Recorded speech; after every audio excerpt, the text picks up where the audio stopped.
Hello hello hello. क्या हाल चाल, कैसे हैं आप सब? बहुत ही अच्छे होंगे। नमस्ते नमस्ते नमस्ते, बहुत बहुत शुभकामनाएं आप लोगों को। जल्दी से आ जाओगे फटाफट से। कैसे हो सारे के सारे लोग? नमस्ते, वेरी गुड इवनिंग। क्या हाल समाचार गोरिल्ला आर्मी? जल्दी से आ जाएगा सारे के सारे लोग। नमस्ते, प्रणाम, सत श्री अकाल। क्या हाल चाल, केम छो, मजा मा छो? आवाज आवाज बिल्कुल बढ़िया आ रही है। नमस्कार गोरिल्ला आर्मी। आवाज कैसी आ रही है पहले तो ये बता दो, फटाफट से दिल बना दो एक बार कि सर बिल्कुल क्लियर है आवाज में, कहीं कोई दिक्कत नहीं है, मजा आ गया सर। बस मजा तो मतलब चैप्टर बढ़िया चल रहा है ना, बस चैप्टर बढ़िया चलना चाहिए ओवरऑल। बस मोरल ऑफ द स्टोरी एक है, चैप्टर बहुत ताबड़तोड़ चलना चाहिए कि तुम्हें मजा आ रहा है इस चैप्टर के अंदर। बस इतनी सी बात, मैं तो इतना ही बोलता हूँ, चैप्टर मजा आना चाहिए बस। ठीक है, थैंक यू सो मच। मैंने बोला था पहले भी दोस्त, कभी भी ये मत बोला करो Arshit sir you are the best, we are the best, है ना। अगर मैं इतना ही बेस्ट होता तो मैं आप लोगों का सिलेक्शन कर देता आपके बिना एग्जाम दिए, मगर क्या ऐसा हो सकता है? बिल्कुल भी नहीं। आप लोगों को एग्जाम की तैयारी मेरे साथ करनी पड़ेगी, है ना। एग्जाम तो तुम ही देने आने वाले हो। बहुत बढ़िया। पुराना मेरे ख्याल से सब कुछ बहुत अच्छे से क्लियर हो गया होगा, और अगर क्लियर हो गया है तो हमेशा की तरफ जो दिल वाला बटन है वो दबाओ, और कम से कम 3,000 तो तुम कर सकते हो। कर सकते हो कि 3,000? पता नहीं, शायद तुम कर दो, शायद तुम 3,000 कर दो उसे, might be possible. We are the best, बहुत बढ़िया, सुपर है ना, बहुत बढ़िया। चैप्टर बहुत इजी है, मैंने पहले भी आपसे कहा था चैप्टर सच में बहुत इजी होगा। आपको इस चैप्टर में कहीं भी मैं कोई भी डाउट आने ही नहीं दूंगा, और एक बार जो मैंने कमिटमेंट कर दी तो मैं बस तुम्हारी सुनता हूं। ठीक है, तुम्हारी तो भाई मुझे सुननी पड़ती है ना। तुम बोलते थे अर्षित सर यार यहाँ पे इस चैप्टर में डाउट आ गया, तो मैंने पहले ही बोला था मैं तुम्हें डाउट नहीं आने दूंगा इस चैप्टर में। ठीक है, चले भाई आगे।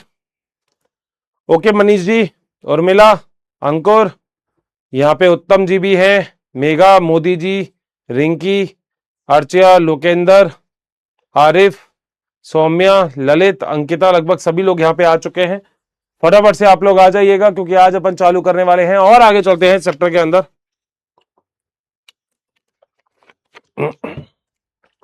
चलिए भाई, तो शुरू करते हैं इस चैप्टर को बहुत ही बढ़िया तरीके से, हमेशा की तरह। और एक बार पहले फटाफट से आप लोग रिकैप देख लेते हैं इस चैप्टर का कि अभी तक हमने क्या क्या पढ़ा। और मैं आपसे पहले भी बोल रहा था चैप्टर बहुत ही आसान है, आसानी से बस इस चैप्टर को मेरे साथ साथ करते रहना, डिले मत छोड़ना, कोई भी ऐसा पॉइंट मत छोड़ना जिसके अंदर आपको दिक्कत आए। तो आसानी से बस इस चैप्टर को, बस सारे के सारे पॉइंट को मेरे साथ पढ़ते जरूर है ना, वो बड़ा इंपॉर्टेंट है। ठीक है, चलें क्या आगे? पक्का? सबसे पहले हम लोग सभी लोग बात करने वाले हैं यहाँ पे एक पॉइंट के बारे में जिसे हम बोलते हैं हमेशा की तरह रिकैप। और मैंने आपसे शायद हमेशा कहा है कि आप लोगों को रिकैप सबसे अच्छा काम में आएगा, मतलब रिकैप से अच्छा तो कुछ हो ही नहीं सकता इस पूरे चैप्टर में। सही है? ओके विवेक बेटा, तेरा नाम भी ले लिया। ठीक है भाई। आह! नींद आती है ना तो उबासी क्यों लेते हैं? उबासी लेते हैं कई बार। चलो चालू करो। ठीक है दोस्तों, मैंने आपको बहुत सारी बातें इस चैप्टर के अंदर बताई थी और हमने हर एक छोटे छोटे पॉइंट को इस चैप्टर के अंदर डिस्कस किया था। अगर आपको याद हो तो हम लोगों ने डीएनए से यहाँ पे संरचना के बारे में बात की थी। मैंने आपको डीएनए की पूरी संरचना बताई थी कि डीएनए क्या होता है। हमने पढ़ा था न्यूक्लियोटाइड और न्यूक्लियोसाइड के बारे में, हमने पता था डीएनए की संरचना कैसी होती है। हमने ये पढ़ा कि जो डीएनए होता है वो डीएनए सच में आनुवांशिक पदार्थ क्यों है। आनुवांशिक पदार्थ के लिए मैंने 3 एक्सपेरिमेंट आपको बताए थे, जिसमें पहला एक्सपेरिमेंट था जिसका नाम है ग्रिफिथ का एक्सपेरिमेंट, दूसरा एक्सपेरिमेंट था एवरी मैकलियोड और मैकॉर्टी, और तीसरा एक्सपेरिमेंट था हर्शे और चेज। मेरे ख्याल से आप लोगों को हर्शे और चेज के बारे में अच्छे से पता है। P32 और S35 ये दोनों चीजें आपको पता है, तो हर्शे और चेज भी मेरे ख्याल से किसी को कोई भी डाउट नहीं आया होगा यहां तक। और हमने डीएनए की एक प्रॉपर संरचना के बारे में भी बढ़िया से बात कर ली थी। ठीक है, क्लियर? 100%।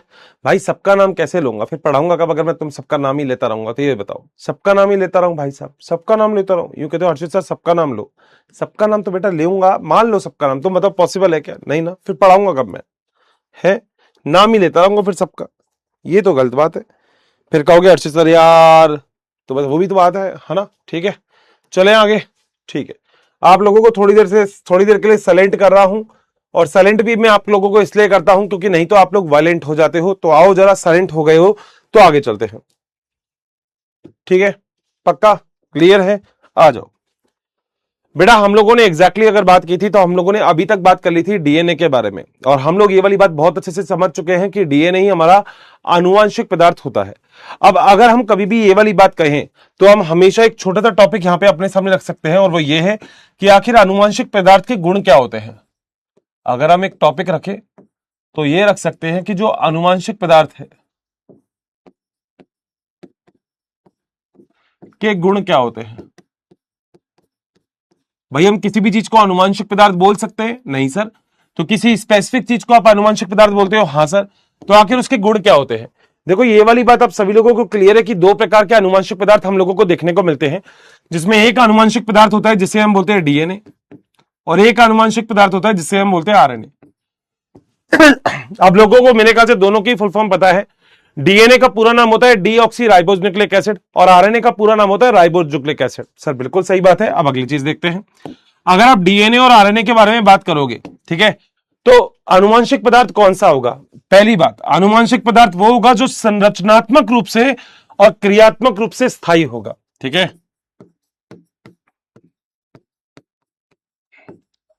संरचनात्मक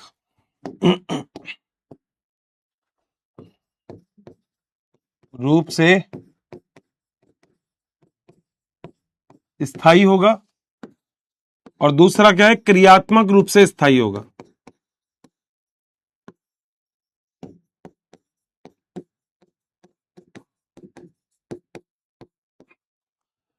देखो इस पूरे चैप्टर के अंदर बस आपको हमेशा से मेरी एक बात याद रखनी है।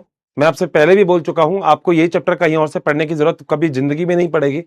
अगर आप आगे भी अपने एमबीबीएस के अंदर जाते हो और वहां पे भी अगर आप ये वाला चैप्टर कभी भी पढ़ते हो या इसके कोई टॉपिक पढ़ते हो, तो आप विश्वास करो जितना मैं आपको पढ़ा दूंगा उतना आपकी नॉलेज के लिए तो मोर देन सफिशिएंट हो जाएगा। ठीक है, हम लोग एग्जैक्टली बात करते हैं डीएनए और आरएनए के बारे में। देखो हम लोग ऐसा मानते हैं कि आनुवांशिक पदार्थ क्या होना चाहिए।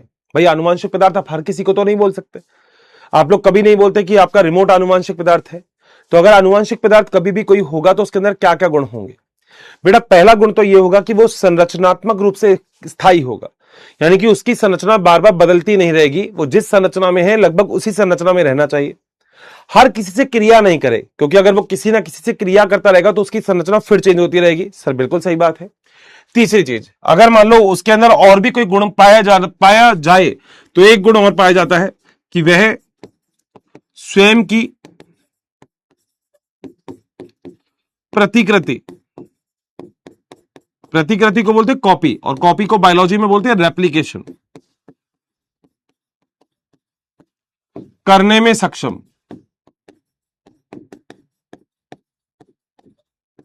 बोलो बात सही। बेटा प्रतिकृतियन क्या होता है वो भी जरा थोड़ा सा समझ लो। मान लो मैं आपसे कहता हूं कि आपके पास एक कोशिका यहां पे उपस्थित है, ये रही, ठीक है, और आप लोगों ने पहले जब कोशिका का विभाजन पढ़ा था तब आपने पढ़ा था कि कोशिका सबसे पहले अपना आकार बड़ा करती है, और आकार बड़ा करने के बाद कोशिका एक कोशिका से दो कोशिका में विभक्त हो जाती है। बोलो क्या ये वाली चीज आपने पढ़ी थी क्या? आपको सब कुछ याद होगा। ये सारी की सारी बात रुडोल्फ विर्चो ने बोली थी, जिन्होंने बोला था ओमनी सेल्ला ई सेल्ला। उन्होंने बोला था प्रत्येक नई कोशिका का निर्माण हमेशा अपनी पहले वाली कोशिका से होता है। अब बेटा सीधी सी बात है मुन्ना, अगर ध्यान रखो, इस कोशिका के बाद अगर एक आनुवंशिक पदार्थ है और इस कोशिका को दो कोशिका में यह आनुवंशिक पदार्थ डालना है, तो पहले दोस्तों इसकी कॉपी करवानी पड़ेगी। उसके बाद ये कॉपी दोनों आनुवंशिक पदार्थ में यानी कि दोनों कोशिका में आसानी से जा सकती है। बताओ ये वाला पॉइंट बिल्कुल क्लियर? 100% कहीं कोई दिक्कत तो नहीं है। मैंने आपसे क्या बात बोली वो समझना। मतलब आप लोगों ने ये वाली प्रावस्था पढ़ी होगी G1S और G2, तो आपने एक प्रावस्था पढ़ी होगी जिसे हम बोलते हैं एस प्रावस्था। और अगर मैं गलत नहीं हूं तो आप सभी लोगों ने क्लास 11th में ये वाली बात बहुत अच्छे से क्लियर की है कि एस प्रावस्था के अंदर डीएनए डबल हो जाता है। आप ऐसी बात मान लो मेरे पास अगर एक कॉपी भी है और इस कॉपी को मुझे दो बच्चों को देना है ना बेटा, तो मुझे इस कॉपी की जेरॉक्स करनी पड़ेगी, तो मैं दोनों को दे सकता हूं। तो एक तरीके से आनुवांशिक पदार्थ को, क्योंकि एक कोशिका से दो कोशिका में जब विभक्त हो रहा है तो दोनों में जाना है, इसलिए आनुवांशिक पदार्थ की प्रतिकृति होनी चाहिए। प्रतिकृति का मतलब कॉपी होनी चाहिए, एक बात। अगली चीज बेटा, मेरे ख्याल से आप लोगों ने सुना हुआ एक बहुत बढ़िया चीज जिसका नाम है उत्परिवर्तन। जब कोरोना आया था ना, तो हम लोगों ने बोला था कि कोरोना की जो स्ट्रेन होती है वो लगातार बदलती है, अल्फा बीटा गामा बहुत सारी। उत्परिवर्तन का मतलब क्या होता है? अगर आप लोगों ने कई बार देखा हो तो आपने देखा होगा आपके घर के आसपास जहां पे भी एक्सरे होता है उसके आसपास ये लिखा रहता है कि यहां पे खाली बैठ के टाइम पास नहीं करें, क्योंकि वैसा एक्सरे जो रेडिएशन होता है ना वो आपके डीएनए और आरएनए को तोड़ सकता है, और डीएनए और आरएनए के अंदर ये जो एकदम से बदलाव आता है ना, इसे ही हम बोलते हैं उत्परिवर्तन। तो आनुवांशिक पदार्थ क्या होता है? आनुवांशिक पदार्थ वो होता है जिसमें धीमे उत्परिवर्तन होना चाहिए। धीमे उत्परिवर्तन, उत्परिवर्तन को बोलते हैं म्यूटेशन। मेंडल वाले चैप्टर में बहुत डिटेल में है, होना चाहिए।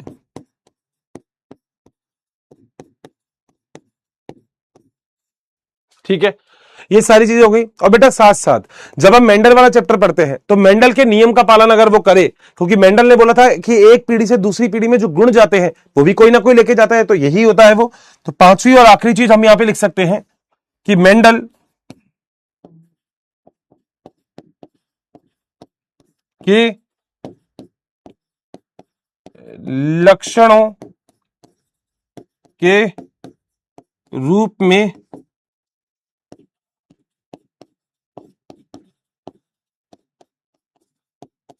अभिव्यक्त हो। बोलो बात सही है? मतलब मेंडल ने ये बोला था कि हर एक लक्षण जो होता है वो पीढ़ी दर पीढ़ी जाता है, और उस पीढ़ी दर पीढ़ी जो लक्षण ले जाने का कारण होता है ना, मेंडल ने इसको कारक बोला था, जिसको बाद में जीन बोला गया। देखो आप लोगों ने ये चीज तो देखी होगी कि मटर के पेड़ का जो बीज बनता है, उस बीज को लगाओगे तो बेटा ये नहीं है आम का पेड़ आ जाएगा। समझ रहे हो मेरी बात? मतलब सीधी सी बात है, तुम जैसे यूं बोल देते हो अपने दोस्त को ये तो बंदर है, तुम्हारा दोस्त बंदर हो ही नहीं सकता, क्योंकि उसके मम्मी पापा इंसान है। अगर तुम्हारा दोस्त बंदर है इसका मतलब तो उसके बंदर वाले दोस्त के मम्मी पापा बंदर है, ऐसा है क्या? नहीं ना बेटा। तो बंदर के बच्चे बंदर होते हैं। तुमने कभी ऐसा देखा है कि बंदर है उसके बच्चे कुत्ते पैदा हो गए, कुत्ते के बच्चे गधे पैदा हो रहे? ऐसा नहीं देखा ना। तुम अपने पड़ोसी जो तुम्हारे पास में तुम्हारे स्कूल में तुम्हारा दोस्त बैठता है, तुम बिल्कुल उससे बोल देते हो अबे बंदर है क्या, अबे गधा है क्या? लड़के तुम बोल देती है अबे बिल्ली है क्या? बेटा वो बिल्ली हो ही नहीं सकती। हो सकता है उसकी हरकतें बिल्ली जैसी हो, उसकी हरकतें गधे जैसी हो, मूर्ख हो, वो सारी बात सही है, मगर बेटा वो वैसा हो नहीं सकता। क्यों? क्योंकि हर एक लक्षण पीढ़ी दर पीढ़ी जाता है। मेंडल ने यही बताया था। मेंडल ने कहा था कि हर एक लक्षण अगली पीढ़ी में जाता है और उसको कारक कहते हैं। जब हम मेंडल पढ़ते हैं तो हम ये वाली चीज पढ़ते हैं। बताओ क्या सारे के सारे पॉइंट बिल्कुल क्लियर है? डन कर देना एक बार। ये सारे के सारे पॉइंट बिल्कुल ओके होने चाहिए, दिमाग के अंदर पटल पे छप जाना चाहिए। मतलब ये कोई नहीं कहेगा अर्शी सर ये वाला पॉइंट नहीं समझ में आया, ये कहोगे अर्शी सर मजा आ गया, बहुत ही बढ़िया। सही है? पक्का? कोई दिक्कत नहीं? आ जाओ फिर। अब बेटा हम लोग ऐसा कहते हैं कि हमारे पास दो आनुवंशिक पदार्थ तो है, बिल्कुल सर, और वो दो आनुवंशिक पदार्थ कौन कौन से हैं सभी लोगों को पता है। उन दो आनुवंशिक पदार्थ का मतलब है डीएनए और आरएनए, और मेरे ख्याल से आप दोनों के दोनों या आप सारे के सारे डीएनए और आरएनए के बारे में जानते हो। हाँ सर। सच में लग रहा है ना चैप्टर आसान? सच में ना? हाँ बड़ा आसान चैप्टर है, बट इस चैप्टर के अंदर एक खास बात है, बस इस चैप्टर को पढ़ते जाओ मेरे साथ साथ और कुछ नहीं करना है, यहीं के यहीं सारा याद करवा दूंगा। अब आ जाओ जरा, देखो बहुत इंपॉर्टेंट चीज बताता हूं, ध्यान से सुनना जरा। डीएनए और आरएनए के अंदर अगर मैं देखूं तो क्या क्या चीजें होती है। देखो डीएनए अगर पहला पॉइंट लिखता हूं तो डीएनए जो होता है ये अधिक स्थायी होता है। क्यों होता है सब बताऊंगा। जबकि आरएनए जो होता है ये कम स्थायी होता है। आप पूछोगे क्यों, सब बताऊंगा। रटना कुछ भी नहीं पड़ेगा तुमको। साधारण रूप से डीएनए दोहरी श्रृंखला का बना होता है। दोहरी श्रृंखला का मतलब ये, मान लो ये दो है ऐसे, डीएनए की संरचना तुमने देखी थी, दो श्रृंखलाओं से मिलकर बना होता है डीएनए। ठीक है, अब खुद सोच के देखना, अगर तुम्हें इसे तोड़ना हो तो आसान है, या इन दोनों को मिला के जो तोड़ना है वो आसान है? बहुत बढ़िया, शानदार, जबरदस्त। बेटा अगर कोई चीज अकेली हो तो आसानी से टूटी जा सकती है, उसके साथ एक और चीज जोड़ दी तो आसानी से नहीं टूट सकती। सेम कंडीशन यहां पे है। डीएनए अधिक स्थायी क्यों है? क्योंकि डीएनए दोहरी श्रृंखला से बना होता है। किससे बना होता है? दोहरी श्रृंखला से। दोहरी श्रृंखला से निर्मित होता है। अब तो किसी को दिक्कत ही नहीं होनी चाहिए। दोहरी श्रृंखला क्या होती है? दोहरी का मतलब होता है ये देखो, ये तुमने डायग्राम भी बनाया, दो श्रृंखला से निर्मित है डीएनए। जबकि आरएनए जो होता है वो एकल श्रृंखला से निर्मित है। एक ही श्रृंखला लगभग पाई जाती है, दो भी मिलती है मगर एक्सेप्शन है, एकल श्रृंखला से निर्मित। अब कोई रटने की जरूरत ही नहीं है, श्रृंखला से निर्मित। सर आपका पहला पॉइंट हमें बिल्कुल अच्छे से समझ में आ गया सर, चलो अगले पॉइंट पे। मैं कह रहा हूं तुम्हें सारे पॉइंट में क्लास में ही याद करवा दूंगा। पॉइंट नंबर सेकंड, डीएनए में एडिनिन पाया जाता है, थाइमिन पाया जाता है, ग्वानिन पाया जाता है, साइटोसिन पाया जाता है। क्या मैंने सही बोला? सर अब तो नाम भी याद हो गए। आरएनए में तुम्हें पता है क्या होगा? आरएनए के अंदर एडिनिन पाया जाएगा, यूरासिल पाया जाएगा, थाइमिन पाया जाएगा और साइटोसिन पाया जाएगा। सॉरी, ग्वानिन पाया जाएगा और साइटोसिन पाया जाएगा। थाइमिन नहीं मिलता आरएनए के अंदर। बोलो क्या दूसरा पॉइंट भी तुमको याद था? सर ये तो बहुत बच्चों वाली बात बता रहे हो बेटा, तुमको सब कुछ आता है ना, तो तुम सबको बच्चे वाली बात लगेगी। तीसरा पॉइंट, तीसरा, ठीक है, डीएनए के अंदर डीऑक्सी राइबोस शर्करा है।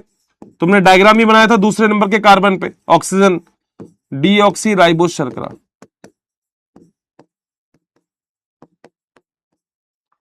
ठीक है, जबकि आरएनए के अंदर राइबोज शर्करा है।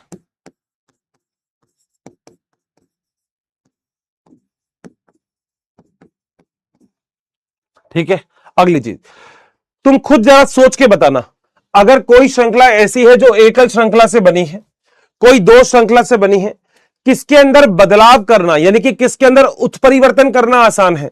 तुम्हारी क्लास 12th में एक चैप्टर है जिसका नाम है विकास, इवोल्यूशन, और एक है वर्ड जिसका नाम है उत्परिवर्तन। इवोल्यूशन और उत्परिवर्तन में अंतर क्या होता है बताऊं बेटा? सारे के सारे बच्चे जितने भी यहां पे बैठे हैं, अबे लड़के लड़के दोनों बोल दी, हाँ हाँ ठीक है, ऐसे हाथ रखो।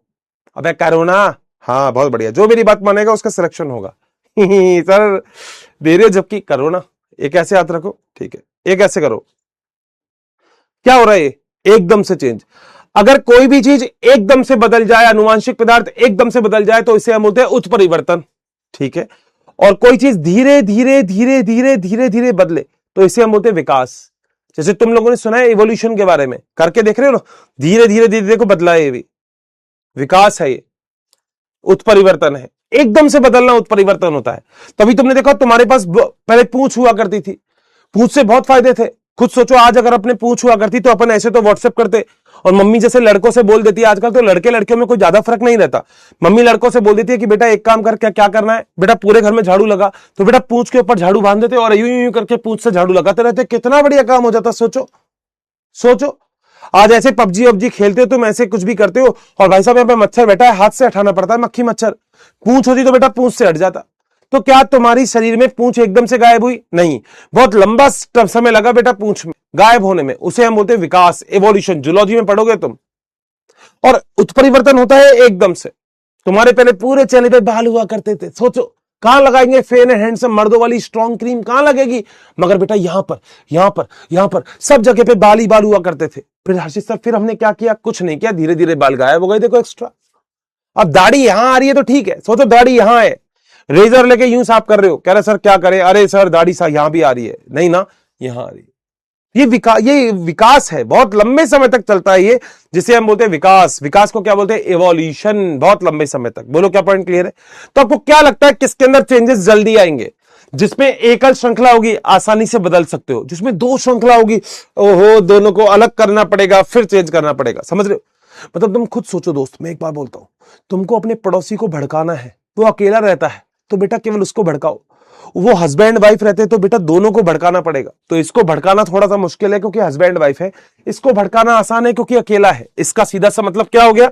इसका सीधा सा मतलब हो गया मेरा पॉइंट नंबर 4 में कि उत्परिवर्तन जो होता है वो इसमें धीमा होता है। पता है आपको क्यों होता है धीमा? क्योंकि दोहरी श्रृंखला है, जबकि इसके अंदर उत्परिवर्तन तेज होता है।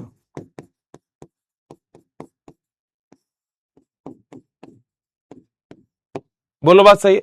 सर मजा आ गया सर, पॉइंट सारे क्लियर है, ठीक है। Central dogma of molecular biology पढ़ा है जो क्रिक ने बताया था। क्या बोला था आपने? उसने बोला था डीएनए से बनता है डीएनए, डीएनए से बनता है आरएनए, आरएनए से बनता है प्रोटीन। इसका मतलब अगर आनुवंशिक पदार्थ आपका क्या है, अगर आनुवंशिक पदार्थ आपका डीएनए है तो पहले तो डीएनए से बनेगा डीएनए, फिर इस डीएनए से बनेगा आरएनए, और फिर इस आरएनए से बनेगा प्रोटीन। मगर अगर आपके पास आनुवंशिक पदार्थ आरएनए नहीं है तो डीएनए बनाने की जरूरत नहीं है, सीधा प्रोटीन बना लो। आरएनए से सीधा क्या बन सकता है? प्रोटीन बन सकता है। मैं एक लाइन बोल रहा हूं, अगर मेरी लाइन मजा आ जाए तो लव यू सो मच। मैं बोल रहा हूं अगर डीएनए को प्रोटीन बनाना है तो उसको आरएनए बनाना पड़ेगा। डीएनए को प्रोटीन बनाना है तो उसको आरएनए बनाना पड़ेगा, ये हमने पढ़ लिया है, प्रतिकृतियन, अनुलेखन, अनुवादन। मगर अगर आरएनए से प्रोटीन बनाना है तो आपको डीएनए बनाने की जरूरत नहीं है। बताओ क्या पॉइंट क्लियर है? क्या मेरे सारे पॉइंट तुम्हारी खोपड़ी में बैठने चाहिए? मेरे सारे पॉइंट तुम्हारी खोपड़ी में बैठने चाहिए कि एक बार बस ये कह दो कि अर्षित सर बहुत बढ़िया, आपके सारे पॉइंट हमारी खोपड़ी में बैठ गए। मैं कोई टिपिकल पॉइंट लिखवाता ही नहीं। तुम कहीं भी देखोगे हर कोई ये बोलता है अरे यार ये चैप्टर मुश्किल है। बेटा उनके लिए मुश्किल है जो गधे हैं। क्या तुम गधे हो? लड़की हो तुम भी देखो, हाँ मैं गधा बोल रहा हूं तो समझ लो ना, यूं मत बोलो हर्षित सर आप लड़कों को बोलते हो। नहीं बेटा, है ना, हाँ समझ गए, गधे गधी, हाँ बहुत बढ़िया। क्या तुम हो? नहीं ना, तो तुम्हें सारे पॉइंट आसान है। मतलब तुम खुद सोचो कि डीएनए से सीधा आरएनए नहीं बन सकता, सीधा प्रोटीन नहीं बन सकता, पहले उसको आरएनए बनाना पड़ेगा, फिर प्रोटीन बनता है। बताओ क्या यहां तक पॉइंट क्लियर है? कोई दिक्कत है यहां तक? 100%।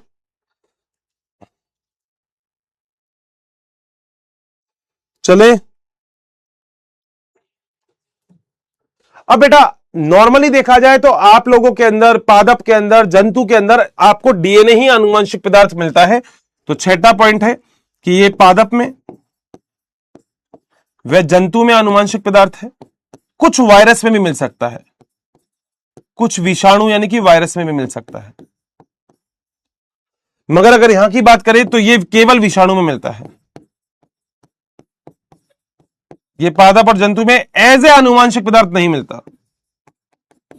आपके अंदर आरएनए होता है मगर आनुवंशिक पदार्थ के रूप में नहीं होता है। होता जरूर है मगर आनुवंशिक पदार्थ के रूप में नहीं होता है। बोलो क्या पॉइंट क्लियर है? सो याद रखना, ये जो मैं बात कर रहा हूं ना, यह आनुवंशिक पदार्थ के रूप में है।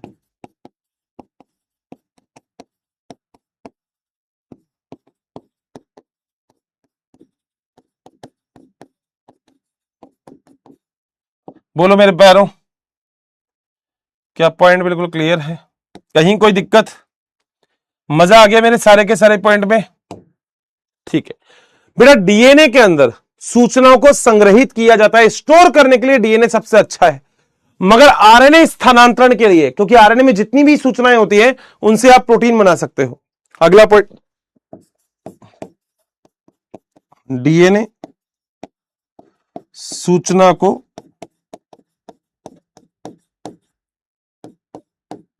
संग्रहित करने में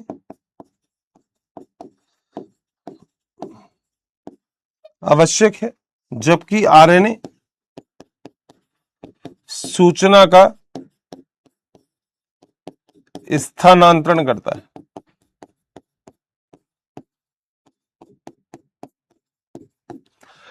कौन सी सूचना? हर्ष सर ये तो आपने बताई नहीं, तुम मेरे पॉइंट अगर सुनोगे तो तुम मेरे को वापस कभी पूछोगे नहीं। पता है कौन सी सूचना? आपकी बॉडी के अंदर लगभग ऐसे बहुत सारे लक्षण हैं जो आपके मम्मी और आपके पापा से आए हैं।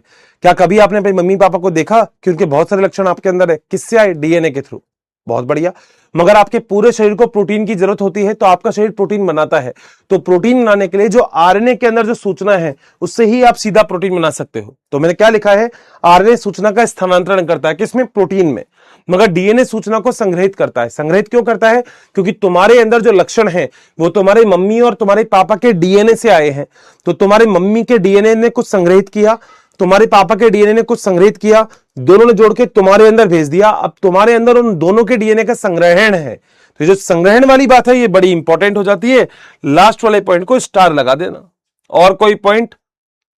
बस बाकी तो कुछ जरूरत नहीं है, बस ये याद रखना। ठीक है भैया, बताओ क्या सारे पॉइंट इजी हैं क्या? मैंने बोला था तुमसे एक बात, मैं तुम्हें क्लास में ही याद करवा दूंगा। मैं तुम्हें कभी ये नहीं कहूंगा कि तुम घर पे पढ़ो।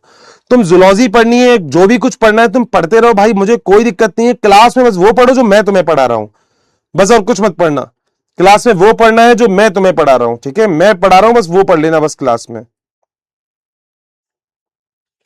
चले पक्का? ठीक है। अब देखो बेटा, कुछ वायरस ऐसे होते हैं, यानी कि कुछ विषाणु में आनुवांशिक पदार्थ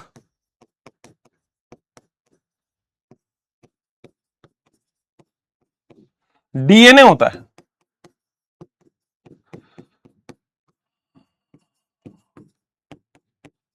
बोलो बात सही है? जैसे जैसे तुमने पढ़ाई है, तुमने एक एग्जांपल पढ़ा है T2।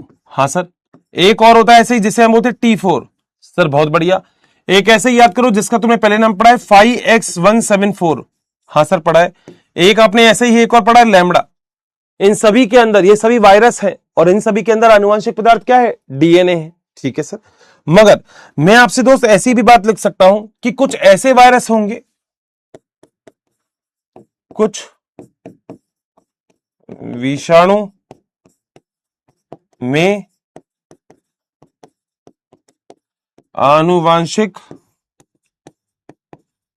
पदार्थ आरएनए होता है। क्या होता है? आरएनए। अब इसमें इसमें एक बढ़िया एग्जांपल तो तुमने क्लास 11th में पढ़ा था जिसका नाम था टीएमवी। अरे सर आपको याद है? बिल्कुल, इसका नाम था टोबैको। हाँ बिल्कुल सही समझे, मुझे एक वायरस मोजेक वायरस। ऐसे ही एक और नाम याद रखना जिसका नाम है क्यूबी जीवाणुभोजी। क्यूबी जीवाणुभोजी जानते हो, जो जीवाणु को संक्रमित करता है, जैसे तुमने T2 पढ़ा था हर्षे और चेज में, बस वैसा ही कुछ। बताओ डन है, पक्का? कोई भी यहां तक कैसी भी दिक्कत है किसी को भी? क्लियर है सब कुछ?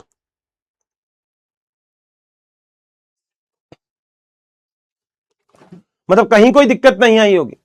मतलब मैं छोटी छोटी बातें जो भी बोलता हूं, मैं लिखूं नहीं लिखूं, आप आपको क्लियर है? मैं ये बोल सकता हूं कि डीएनए से सीधा प्रोटीन नहीं बन सकता, पहले उसको आरएनए बनाना पड़ेगा, मगर आरएनए से सीधा प्रोटीन बन सकता है। सर बहुत ही बढ़िया बात है। और देखो जो मैं बात बोल रहा हूं, चाहो तो लिख सकता हूं, मुझे कोई दिक्कत नहीं है, लिख देता हूं। डीएनए सीधा प्रोटीन निर्माण में सक्षम नहीं होता है, वह पहले आरएनए निर्माण करता है।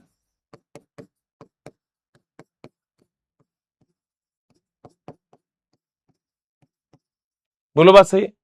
मगर आपको यह भी पता है कि आरएनए सीधा प्रोटीन निर्माण करने में सक्षम, आरएनए सीधे प्रोटीन निर्माण में सक्षम होता है। बोलो क्या पॉइंट क्लियर है? क्योंकि आप लोगों को देखो central dogma of molecular biology याद है। हाँ सर हमें याद है सर। आपको पता है डीएनए से सबसे पहले बनेगा डीएनए, जिसे हम बोलते हैं प्रतिकृतियन। इस डीएनए से बनता है आरएनए, जिसे हम बोलते हैं अनुलेखन, और आरएनए से बनता है प्रोटीन, जिसे हम बोलते हैं अनुवादन। तो ये वाली अगर बात आपको याद है, जिसे हमने central dogma of molecular biology बोला, तो फिर कोई लोड ही नहीं है ना बेटा। सब पुरानी चीजें हैं। मैं कह रहा हूं नया कुछ आएगा तो मैं तुमको बता दूंगा, मगर कोई जरूरत ही नहीं है। अब ये मैंने लिखा है, ये सारी लाइन लिखी है, नहीं लिखूंगा तो भी चलेगा। मैंने क्या बोला? डीएनए से प्रोटीन बनाने के लिए पहले आरएनए बनेगा, मगर आरएनए को प्रोटीन बनाने के लिए डीएनए बनाने की जरूरत नहीं है। बताओ कितनी आसान बात लिखी है। अब कुछ ऐसे कहेंगे हर्षित सर ये समझ में नहीं आया, ये प्रोसेस है बेटा। मतलब मान ले तुझे पहला रैप्टर तेरे भैया मानते हैं, दूसरा रैप्टर मम्मी मारती है, तीसरा रैप्टर पापा मारते हैं। ये प्रोसेस है बेटा। पहली बार ही पापा ने रैप्टा मार दिया और चालू ही मम्मी से कहानी हुई अगर, तो बेटा पहले मम्मी रैप्टा मारेगी फिर पापा रैप्टा मारेंगे। समझ रहे मेरी बात? और मान ले पहले दीदी ने मारा, इसका मतलब फिर मम्मी तक बात पहुंचेगी, फिर पापा तक बात पहुंचेगी। अगर पहले ही मम्मी तक बात पहुंच गई तो दीदी वाली बात होगी ही नहीं, क्योंकि मम्मी लपेट देगी तेरे को पहले ही। बस इतनी सी बात है। बोल मेरे बेटा, क्या मेरा पॉइंट तुझे क्लियर है? पक्का? कोई दिक्कत तो नहीं है?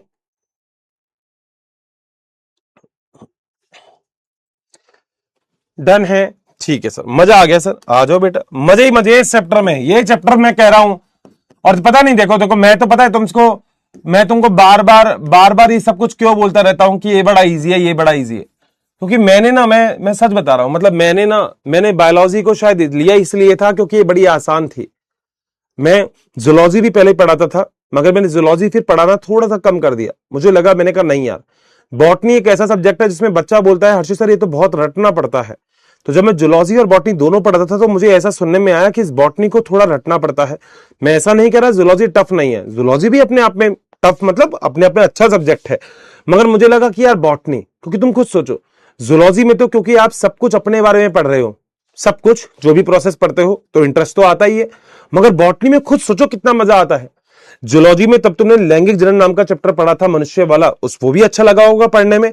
मगर बॉटनी वाला चैप्टर भी तो कितना प्यारा है। और देखो अपने लिए तो वो अच्छा है जिसमें से नीट के अंदर क्वेश्चन ज्यादा आ जाए। क्या कह रहा हूं, गलत है क्या? सही बात है ना? अब आ जाओ जरा, अगला टॉपिक नाम है आरएनए संसार, यानी कि आरएनए वर्ल्ड। ये क्या चीज होती है बेटा? तुम्हें क्या लगता है? देखो अब ये थोड़ा क्यूरियोसिटी वाला नहीं, ये दिमाग वाला क्वेश्चन है। तुम्हें क्या लगता है आरएनए एकल श्रृंखला होता है? हाँ। डीएनए दोहरी श्रृंखला होता है? बिल्कुल सही बात है सर, ये तो आपने अभी अभी बताया भी था। ठीक बात। तुम्हें क्या लगता है पहले एक श्रृंखला वाली चीज आई होगी या दो श्रृंखला वाली चीज आई होगी? सर पहले एक श्रृंखला वाली आई होगी, पहले 2G आया होगा या 3G आया होगा? सर 2G आया होगा, बस सेम कंडीशन। तो पृथ्वी पर सर्वप्रथम जो आनुवांशिक पदार्थ है वो आरएनए होता है। पृथ्वी पर प्रथम आनुवांशिक पदार्थ क्या है? आरएनए है। बोलो बात सही। क्या मैं दूसरा पॉइंट बोल सकता हूं कि आरएनए में प्रोटीन बनाने की सूचना संग्रहित होती है? ये मैंने लिखा भी है, अगर तुम्हें ये वाला देखा हो तो स्थानांतरित करता है, ऐसा बोल सकते हो, कोई दिक्कत नहीं है। ठीक है, लिख देता हूं ये वाला पॉइंट भी। क्या आरएनए प्रोटीन निर्माण की सूचना को स्थानांतरित करता है? बोलो बस। तुम्हें याद है क्लास 11th में तुमने एक लाइन पढ़ी थी कि सारे एंजाइम प्रोटीन से बने होते हैं, मगर याद रखना पूरी बायोलॉजी में एक एंजाइम ऐसा है जो प्रोटीन से मिलकर नहीं बना होता, जिसे हम बोलते हैं राइबोजाइम। ठीक है, तो तीसरा पॉइंट, आरएनए उत्प्रेरक, इसे तुमने केमिस्ट्री में पढ़ा होगा, कैटलिस्ट, ये सुना होगा तुमने, के समान कार्य करता है। उदाहरण क्या है? राइबोजाइम। इस पृथ्वी पर सारे एंजाइम प्रोटीन से बने होते हैं, मगर एक एंजाइम ऐसा होता है जो प्रोटीन से नहीं बना होता, नाम है राइबोजाइम।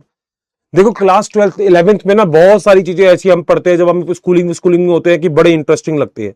हम ऐसे पढ़ते हैं कि पृथ्वी पर सारे के सारे एंजाइम प्रोटीन से मिलकर बने होते हैं।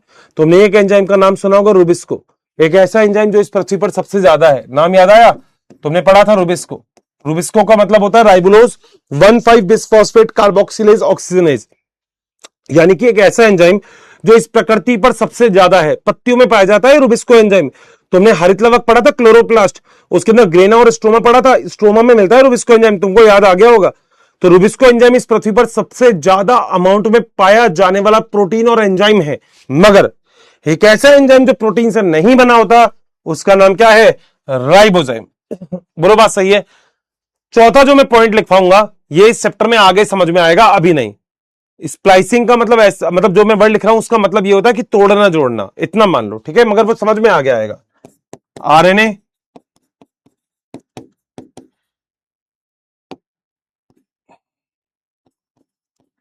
स्प्लाइसिंग करने में सक्षम होता है। स्प्लाइसिंग में तो मैं पढ़ाऊंगा, तो अभी दिमाग मत लगाना स्प्लाइसिंग क्या होता है, ये मान लो तोड़ना जोड़ना, बस इतना मान लो, बाकी दिमाग मत लगाना। कोई बच्चा नहीं पूछेगा स्प्लाइसिंग क्या होता है, अभी बस याद रखो, मैं लिख देता हूं तोड़ना जोड़ना, बस इतना याद रख लो, बस तोड़ना और जोड़ना, बस इतना याद रख लो, बस दिमाग मत लगाना, अभी समझ में भी नहीं आएगा। स्प्लाइसिंग स्प्लाइसोसोम करते हैं, इंट्रॉन एक्सॉन, अब नहीं आया ना समझ में, तो बस थोड़ा सा रुक जाओ बेटा, सारी चीज समझा दूंगा, लोड ही मत लो।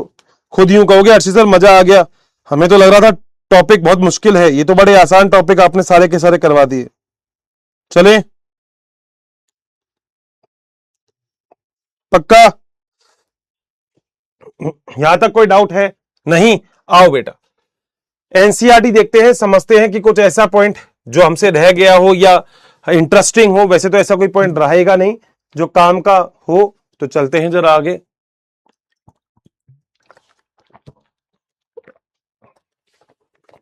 चलो तो बेटा गाड़ी आगे, सारे लोग तैयार हैं? आ जाओ। देखो आनुवांशिक पदार्थ के गुण यानी कि डीएनए और आरएनए के क्या गुण होते हैं। ठीक है, पिछली चर्चाओं से यह स्पष्ट हो गया कि प्रोटीन बनाम डीएनए के बीच जो विवाद आनुवांशिक पदार्थ को लेकर था, वह स्पष्ट हो गया हर्शी और चेज ने। बिल्कुल, हर्शी और चेज ने ये वाली बात तो बिल्कुल बता दी कि डीएनए ही आनुवांशिक पदार्थ होता है। पता है हर्शी और चेज P32S35। ओहो सर याद आ गया, बस मैं हिंट दे देता हूं, कोई दिक्कत नहीं है, आ जाओ अगला। अब यह सबने मान लिया था कि डीएनए ही आनुवांशिक पदार्थ होता है, बिल्कुल सही बात है। यह भी स्पष्ट हो गया था कि कुछ वायरस में, जैसे tobacco mosaic virus, QB bacteriophage, इनमें क्या होगा? आनुवांशिक पदार्थ डीएनए होगा। सर आपने लिखवा दिया, आराम से पढ़ोगे तो अपना नोट्स तो ऐसा है कि किसी चीज को छोड़ता नहीं है। क्यूबी और टीएमवी लिखवा दिया, ये ऊपर है जिसके अंदर डीएनए होता है। वाह सर, मजा आ गया सर, अति उत्तम। ठीक है सर। यह भी स्पष्ट हो गया कि कुछ विषाणु में आरएनए होता है। कुछ प्रश्नों के उत्तर आपको देने हैं, जैसे क्यों डीएनए एक प्रमुख आनुवंशिक पदार्थ है, मैंने लिखवा दिया। डीएनए दोहरी श्रृंखला का होता है, डीएनए प्रतिकृति कर सकता है, डीएनए स्थायी होता है, डीएनए सबसे क्रिया नहीं करता, तो अच्छा आनुवंशिक पदार्थ है। जबकि आरएनए दूत का मतलब होता है ट्रांसफर, या आगे पढ़ाऊंगा, दूत आरएनए, ट्रांसफर आरएनए बोलते, पढ़ाऊंगा भी, एमआरएनए, टीआरएनए, आरएनए, वहां पे इनकी तरह सक्रिय होता है। दोनों न्यूक्लिक अम्ल में रासायनिक संरचना में अंतर बताइए। अगर आपको याद है तो इतनी संरचना में अंतर जो मैंने बताया शायद तुमने सुना भी नहीं होगा। सर दोबारा बता दो। देखो, डीएनए का पूरा नाम deoxy ribose nucleic acid, RNA का राइबोज न्यूक्लिक एसिड। डीएनए में adenine, thymine, guanine, cytosine, RNA में एडेनिन, ग्वानिन, साइटोसिन और यूरासिल होता है। डीएनए दो श्रृंखला से बनता है, आरएनए सिंगल श्रृंखला से बनता है। डीएनए अगर देखा जाए तो इसके अंदर डीऑक्सी राइबोज श्रृंखला होती है, आरएनए में राइबोज श्रृंखला होती है। बताओ क्या डिफरेंस हो गए? सर बहुत ही बढ़िया। आओ फिर आगे चलते, अपन तो बेटा सही क्लियर कर देंगे। क्या आप डीएनए और आरएनए के बीच में दो रासायनिक अंतर मैंने दोनों बता दिए। एक तो शर्करा का मान लो, डीऑक्सी राइबोज और राइबोज, एक दोहरी श्रृंखला का भी मान लो, एक दोहरी श्रृंखला और एकल श्रृंखला, और एक थाइमिन और यूरासिल का मान लो। बहुत बढ़िया। एक अणु जो आनुवंशिक पदार्थ के रूप में कार्य कर सकता है वो क्या होना चाहिए? मैंने तुम्हें अभी बताया है, ये देखो, ये जो भी आनुवंशिक पदार्थ के रूप में कार्य करेगा उसके पास ये गुण होने चाहिए सबसे पहले। अरे सर क्या बात है, मैं कह रहा हूं दोस्त नोट्स पढ़ लो बस। पहला, वो अपनी कॉपी बना सके, यानी कि प्रतिकृति यानी कि रेप्लिकेशन कर सकता हो। बहुत ही बढ़िया। दूसरा, संरचना रासायनिक संगठन के स्थान मतलब स्थिर होने चाहिए, मैंने ये भी लिखवा दिया। हर किसी से क्रिया नहीं करे वो। सर क्या बात है। तीसरा, उत्परिवर्तन जो हो वो धीमा हो, क्योंकि यही विकास के लिए आवश्यक है। एकदम से बदलाव नहीं हो जाए।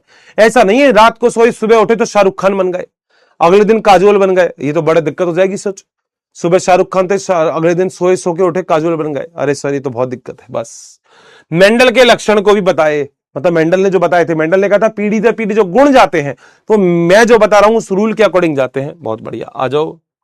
सर हमें तो लग ही नहीं रहा हम बॉटनी का सबसे टिपिकल चैप्टर पढ़ रहे हैं। मैंने बोला भी था मैं क्लास में ही करवा दूंगा। कोई क्षार युग्म पूरकता के सिद्धांत को ध्यान में रखते हुए परीक्षण करता है तो पाएगा कि दोनों न्यूक्लिक अम्ल डीएनए और आरएनए अपनी प्रतिकृति कर सकते हैं। तो मैंने ये वाला पॉइंट लिखवा दिया। सर कहां लिखवाया? ये रहा बेटा, पहला ही पॉइंट था। कहीं तो लिखवाया मैंने, नहीं लिखवाया? लिखा तो था, मेरे को ऐसा याद तो आ रहा है। नहीं नहीं नहीं, कहीं तो लिखा है यार, जैसा क्यों लग रहा है मैंने लिखा है। चलो कोई बात नहीं, एक पॉइंट लिख देता हूं, यहां लिख दो साइड में, यहां पे है ना। स्वयं की प्रतिकृति यानी कि कॉपी करने में सक्षम होता है। ये वाला पॉइंट दोनों के लिए काम में आएगा, डीएनए के लिए भी और आरएनए के लिए भी। तो दोनों तरफ लिख देता हूं। सही बात है बेटा, नोट्स पूरे हो गए। मुझे ऐसे याद आ रहा था, मैंने बोला है, मगर कोई बात नहीं। आ जाओ। सजीव तंत्र के अन्य अणु प्रोटीन मापदंडों को पूर्ण करने में असफल है। बिल्कुल, क्योंकि प्रोटीन जो होता है वो कभी भी अपनी कॉपी नहीं बना पाता, इसलिए प्रोटीन एक अच्छा आनुवंशिक पदार्थ नहीं है। नहीं है, तुमने देखा वो टीवी के अंदर एड भी आता है, वो सास बहू के सीरियल आते हैं, उस पर ऐसे ही तो बोलती है। तुम मतलब वो कभी सीरियल लड़कियों, लड़को तुम साइड में जाओ, तुम्हारे काम की चीज नहीं है। लड़की तुम तो सास बहू की सीरियल देखती होंगी। हाँ अरे सर बहुत देखती है, मैं बचपन से ही सास बहू के सीरियल की बहुत बड़ी फैन हूं। तुमने देखा होगा भाई साहब, कैमरा बार बार घूमता रहता है, एक बार एक डायलॉग चलता है, सबका चेहरा दिखाते हैं, सबका क्या क्या क्या ऐसा।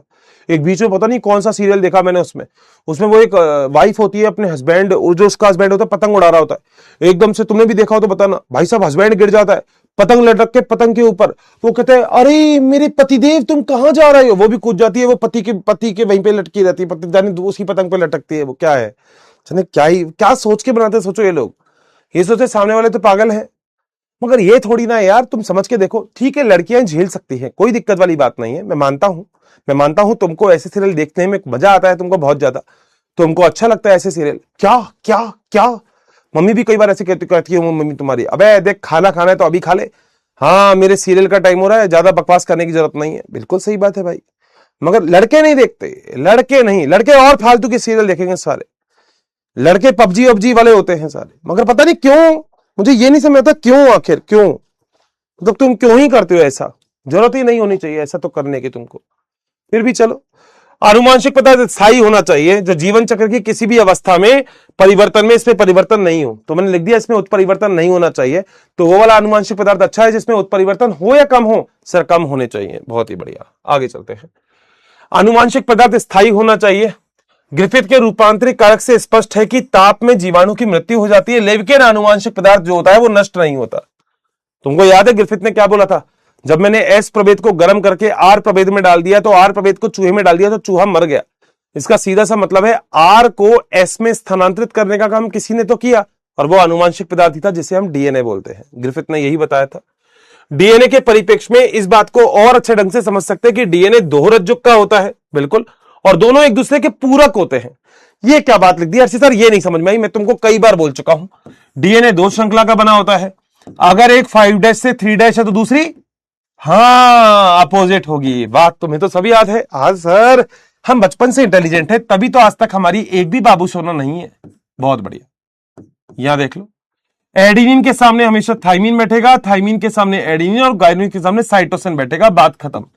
ये तुमने डीएनए का एक डायग्राम बनाया था, इसमें 2 हाइड्रोजन बंद, इसमें 2 हाइड्रोजन बंद और इसमें 3 हाइड्रोजन बंद होते हैं, तो दोनों एक दूसरे के पूरक है। यानी कि अगर मैं तुम्हें एक श्रृंखला का नाम दे दूंगा तो तुम दूसरी श्रृंखला अपने आप ही बता सकते हो। वाह सर, मजा आ गया। एक श्रृंखला दूसरे से अलग हो जाती है, लेकिन एक दूसरे से फिर आगे जाके जुड़ जाती है। प्रतिकृतियन के बारे में बता रहा है, मैंने भी पढ़ाया ही नहीं तुम्हें, तो छोड़ दो, ठीक है। आरएनए के प्रत्येक न्यूक्लियोटाइड पे 2' पे हाइड्रोक्सिल समूह होता है, OH होता है दूसरे नंबर के कार्बन पे। अबे आरएनए पढ़ा है? हाँ। शर्करा कौन सी होती है? राइबोज। क्या राइबोज शर्करा में सेकंड नंबर के कार्बन पे OH होता है? हाँ, से हाइड्रोक्सिल बोलते हैं, ठीक है। तो वो ज्यादा क्रियाशीलता है, मैंने लिखवा दिया है तुमको पॉइंट, जब तुमको आरएनए की संरचना बताई थी, डीएनए आरएनए की शर्करा की संरचना बताई थी। आरएनए अस्थिर होता है और आसानी से टूट जाता है। क्यों? क्योंकि बेटा एकल श्रृंखला का बना है। बोला था कोई चीज 2 श्रृंखला की बनी है तो तोड़ना मुश्किल, एक से आसान है मुन्ना। इस कारण डीएनए रासायनिक संगठन की दृष्टि से कम सक्रिय और संरचनात्मक दृष्टि से अधिक स्थायी होता है, और दोनों न्यूक्लिक अम्लों में डीएनए एक अच्छा आनुवंशिक पदार्थ माना गया है। वाह सर, हमें बड़ा मजा आया। आज हमें सच में ये पता लग गया कि बॉटनी सच में बड़ी इजी है। मतलब सच में, मतलब तुम्हें लग रहा है कि मुश्किल है? नहीं ना? मतलब लगा क्या मुश्किल? सही बताओ, मतलब थोड़ा सा भी लगा क्या ऐसा कि सर ये तो बड़ा मुश्किल है सर, ये ना हो पाएगा हमसे? हो तो मुझसे नहीं पा रहा। मैं दोस्तों क्या है, जिम जाता हूं। लड़कियों देखो, तुम इसका आंसर बताना मुझे कि ऐसा क्यों होता है।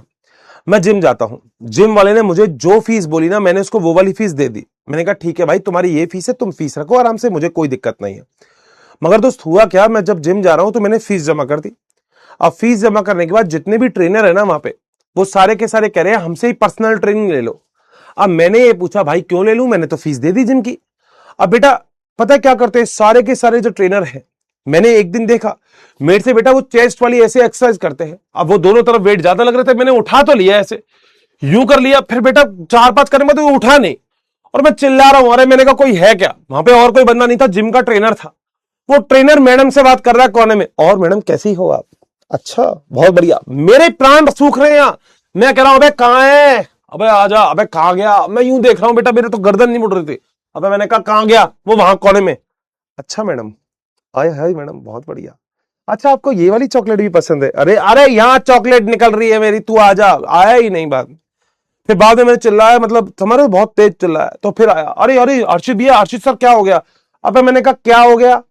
अबे मैंने कहा फीस तो उसने भी वही दी है जो मैंने दी है। हाँ मगर वो मैडम से मैं बात कर रहा था। अबे बात कर रहा था, यार डंबल गले में फंसा हुआ है मेरे। बेटा बहुत लोड है पता है, मतलब ऐसा लड़का बनना आसान नहीं है। लड़की हो तुम, बोल को लगता है ना लड़का बनना आसान है, पूछो लड़कों से, बहुत मुश्किल है। तुमने कभी देखा भी होगा, एक आदमी ऐसे अपनी स्कूटी घसीट के लेके जा रहा है बाइक, क्योंकि उसका टायर पंचर हो गया बाइक का, घसीट रहा है। कोई नहीं पूछेगा उस गरीब से कि तेरे क्या हुआ तेरी गाड़ी के अंदर, भाई मैं हेल्प करूं क्या? नहीं। और एक मान लो मैडम से अगर स्कूटी स्टार्ट नहीं हो रही, क्योंकि उन्होंने चाबी ही ऑफ कर रखी है, तो स्कूटी स्टार्ट कैसे ही होगी, है ना? तो चाबी ऑन करने के बाद स्कूटी स्टार्ट होगी। बेटा दुनिया खड़ी रहती है, अरे मैडम मैं स्टार्ट कर दूं क्या आपकी गाड़ी? अरे मैडम नहीं सर आपको लेट हो जाएगा। मैडम मैं खाली हूं, मैम, मेरे को कोई फर्क नहीं पड़ता। बताओ भाई क्या देश आ गया ये। ऐसा देश की कल्पना तो तुमने भी नहीं की होगी, ऐसी देश की कल्पना तो नहीं की होगी तुमने। तुम भी बोलोगे हाँ सर, बात तो आपने हमारी दिल की रख दी। खुद बता देना मुझे कमेंट बॉक्स में मैंने सही बात बोली क्या, खुद में तुमने सोचा होगा ये वाली चीज। कि सर ये बात तो आप सही कह रहे हो सर, मतलब बहुत टिपिकल कर देते हैं, मतलब यार ये देश कैसा हो गया है, पहले बहुत सही था। लड़कों तुम्हें सोचना पड़ेगा, ये तुम्हें सोचना पड़ेगा, सोच लो, ये बहुत जरूरी है। सोचो किसी जगह पे रिसेप्शन पे लड़की बैठी होती है ना, रिसेप्शन पे लड़की बैठी होती है, तो इंसान गुस्से में जा रहा होता है, ओ ये अरे सर बैठो ना, चाय पियोगे क्या आप? अरे हाँ मैडम, मैं तो बस मेरी गाड़ी में। अरे सर कोई बात नहीं। और वही रिसेप्शन पे लड़का बैठा है और तुम ऐसे जाओगे, अब आ तू बाहर आ, तू बाहर मिल मुझे कोने में, तू बाहर आ जा। ये फर्क है। तो तुम्हें समझना चाहिए कि क्या हो रहा है आजकल देश में। जाग जाओ बेटा, अब भी बहुत बढ़िया है। वास्तव में डीएनए में यूरासिल की जगह थायमीन होता है, बहुत बढ़िया, जिससे वो ज्यादा स्थायी होता है। डीएनए में होने वाले मरम्मत की प्रक्रिया को समझना होगा। आप आगे पढ़ेंगे मरम्मत क्या होता है। मरम्मत का मतलब होता है रिपेयर। ये जो तुमसे बोल रहा है कि तुम आगे वाली क्लास में पढ़ोगे ना, ये जो बोल रहा है तुमसे आगे वाली क्लास में पढ़ोगे, नहीं, मैं तुम्हें इसी क्लास में पढ़ा दूंगा मरम्मत क्या होती है। मगर अभी मैंने पढ़ाया ही नहीं डीएनए का प्रतिकृतियन क्या होता है, तो मरम्मत कैसे पढ़ाऊं। तो अभी दोनों चीजें मैं तुम्हें पढ़ाने वाला हूं, थोड़ा सा वेट करना, ठीक है। आरएनए और डीएनए दोनों ही उत्परिवर्तन हो सकता है, बिल्कुल। आरएनए अस्थायी और तीव्र गति से उत्परिवर्तन होता है, अपने नोट्स में लिख दिया। क्यों? क्योंकि आरएनए एकल श्रृंखला का होता है, इसका रीजन है। विषाणुओं में आरएनए के अंदर जीनोम मिलता है, जो काफी छोटी और तेजी से उत्परिवर्तन हो जाता है। आपको याद आया होगा, मैंने कोरोना का आपको एग्जाम्पल बताया। कोरोना वायरस था, आपने देखा होगा हर दिन वायरस का नया स्ट्रेन आ रहा था, अल्फा बीटा गामा डेल्टा, याद आया तुम्हें? तो आरएनए बहुत जल्दी जल्दी अपने अंदर चेंजेस करता है, उत्परिवर्तन करता है। क्यों? क्योंकि आरएनए एक श्रृंखला का बना होता है। मैंने बोला था तुम्हारे पड़ोस में अगर एक ही लड़की रहती है तो बेटा उसको समझाना आसान है, मगर तुम्हारे पड़ोस में दो लड़कियां रहती है तो बेटा उनको समझाना बहुत मुश्किल है, क्योंकि डबल स्ट्रैंड हो गया अब, ठीक है। आरएनए प्रोटीन संश्लेषण के लिए सीधा ही कूट लेखन करता है। कूट लेखन पढ़ाऊंगा, मगर आपको पता है स्थानांतरण होता है। आरएनए से सीधा प्रोटीन बना सकते हो, मगर डीएनए से प्रोटीन बनाने के लिए पहले आरएनए बनाना पड़ेगा, इसलिए आसानी से लक्षणों को व्यक्त करते हैं। डीएनए से प्रोटीन संश्लेषण के लिए पहले आरएनए बनेगा। सर आपने नोट्स में लिखवा दिया? बिल्कुल, बस आसान शब्दों में लिखवाया, इतना टिपिकल नहीं लिखवाया। प्रोटीन संश्लेषण की सारी व्यवस्था आरएनए में ही विकसित होती है, ठीक है। तभी मैं बोलता हूं डीएनए से डीएनए, फिर आरएनए, फिर प्रोटीन बनता है। यानी कि डीएनए की जो भी सूचना है वो आरएनए में जाएगी और आरएनए से प्रोटीन बनाएंगे। ये पूरे चैप्टर में हमको यही पढ़ना है, ठीक है। ये सभी चर्चाओं से स्पष्ट है कि डीएनए और आरएनए आनुवंशिक पदार्थ होते हैं।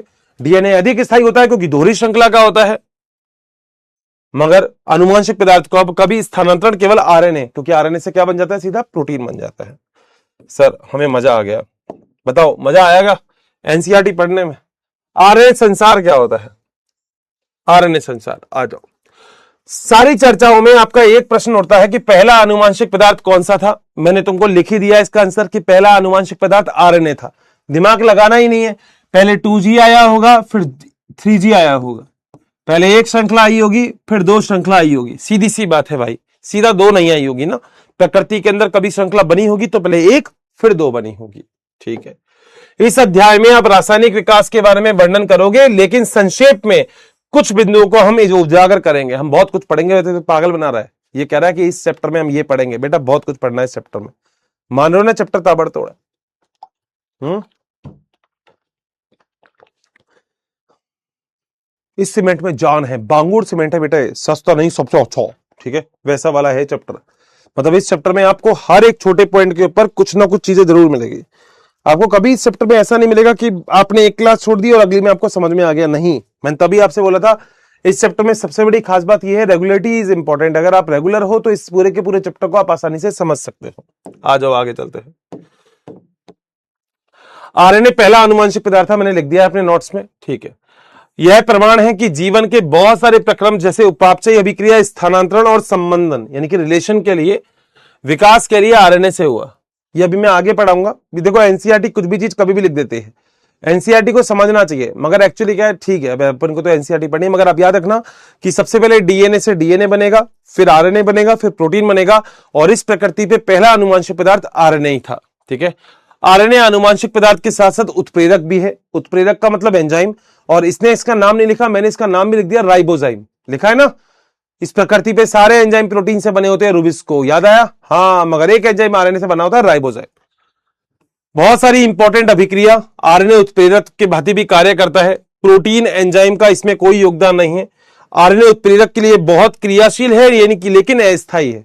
अस्थाई आपको पता है क्यों है? क्योंकि ये एकल श्रृंखला से बना है, तो जो चीज एक श्रृंखला से बनेगी वो कम स्थायी होगी। बिल्कुल सही बात है।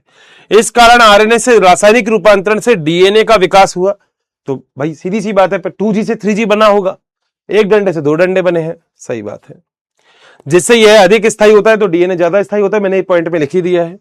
डीएनए 2 रज्जुक और पूरक के कारण होता है। इसे मरम्मत की प्रक्रिया आप आगे पढ़ोगे जो परिवर्तनों के प्रति प्रतिरोधी है। मरम्मत क्या होता है तुमने पढ़ा ही नहीं है, क्योंकि अभी तुमने प्रतिकृतियां ही नहीं पढ़ा है।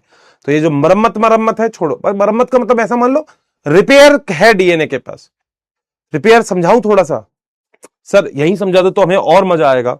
बार बार मरम्मत आ रहा है तो सर हम समझ नहीं पा रहे। ठीक है, देखो मरम्मत का मतलब आप लोग डीएनए की संरचना जानते हो कि डीएनए कैसा होता है। डीएनए की एक श्रृंखला में अगर एडेनिन है तो सामने थाइमिन होगा, सबको पता है। हाँ, यहां पे ग्वानिन है तो यहां पे साइटोसिन होगा, सबको पता है। ठीक है, मगर क्या हो कि अगर ग्वानिन के सामने एडेनिन आ जाए तो क्या ये गलत है?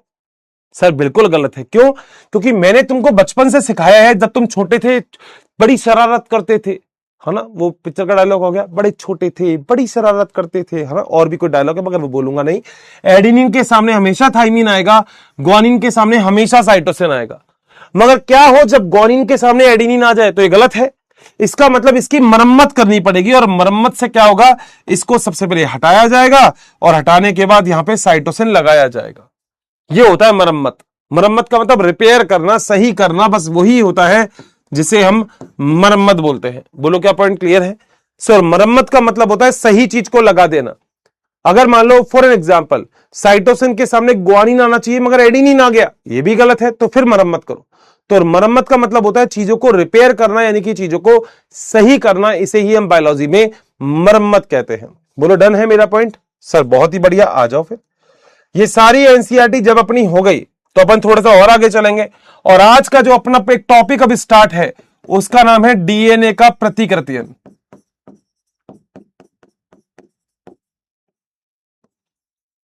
बेटा आप सभी लोगों को याद है डीएनए का प्रतिकृतियन यानी कि डीएनए की कॉपी बनना। ठीक है, मैं जितने भी पॉइंट लिखवाऊंगा बहुत ही ताबड़तोड़ होंगे, तुम्हारी 11वीं की क्लास से टच होंगे, और विश्वास करो तुम भूलोगे ही नहीं। मैं तुम्हें भूलने ही नहीं दूंगा। तुम भूलोगे तो तब जब तुम मैं भूलने दूंगा, मैं भूलने ही नहीं दूंगा। तुम खुद ये कहोगे अर्षद सर क्या बात है। मगर मैं इस चैप्टर में बड़े आराम से चल रहा हूं। मैंने कभी आपको भगाने की कोशिश नहीं की। मैंने ये कभी नहीं बोला ये टिपिकल है, आराम नहीं, धीरे धीरे चलेंगे। एनसीईआरटी पढ़ेंगे, कोई दिक्कत नहीं है, बढ़िया तरीके से स्लोली चलेंगे, आराम से। आओ जरा देखते हैं कि इसके अंदर क्या है। आ जाओ, देखो भाई ध्यान से सुनना। प्रतिकृतियन का मतलब होता है रेप्लिकेशन, यानी कि इस प्रोसेस का मतलब है डीएनए का रेप्लिकेशन। पहला पॉइंट। दूसरा पॉइंट, आपको याद है आपने कोशिका चक्र एवं कोशिका विभाजन वाला चैप्टर पढ़ा क्लास 11th वाला? हाँ, वहां पे आपने पढ़ा एस प्रावस्था के अंदर डीएनए का प्रतिकृतियन होता है G1 G2, याद है? बहुत बढ़िया। तो डीएनए का प्रतिकृतियन कोई आपसे पूछता है तो आप बोलोगे कोशिका चक्र की एस प्रावस्था में। कोशिका चक्र ये क्लास 11th का है कि एस प्रावस्था में। पहला पॉइंट क्लियर है? ठीक है सर। अब हम लोगों को यह पता है कि 2 प्रकार की कोशिकाएं होती है, जिसमें एक होती है जिसे हम बोलते हैं प्रोकैरियोटिक। जानते हो प्रोकैरियोटिक? हाँ सर, जीवाणु, बहुत बढ़िया। और एक होता है जिसे हम बोलते हैं यूकैरियोटिक। तुम्हें रटना ही नहीं है, तुम्हें रटना ही नहीं है। क्यों रटते हो? कोई नहीं है टक्कर में। प्रोकैरियोटिक कोशिका क्या होती है? जीवाणु। और तुम लोगों ने पढ़ा है जीवाणु के अंदर सुविकसित केंद्रक नहीं होता। तो जब सुविकसित केंद्रक ही नहीं है तो यह अभिक्रिया कहां होगी? डीएनए प्रतिकृतियन कहां होगा? यह होगा कोशिका द्रव्य में। ठीक है, साइटोप्लाज्म में। लिख देता हूं, डीएनए प्रति जो कृतियन है वो कहां होगा? बताओ जल्दी। सर कोशिका द्रव्य में, क्योंकि केंद्रक द्रव्य तो होता ही नहीं है। कोशिका द्रव्य में। बोलो क्या पॉइंट क्लियर है? मगर यूकैरियोटिक कोशिका जो तुम लोग की कोशिका है, जो तुम हो, हाँ हाँ हाँ सर बिल्कुल, इसमें डीएनए का प्रतिकृतियन कहां होता है? तुम्हें याद होना चाहिए, यह होता है केंद्रक द्रव्य में।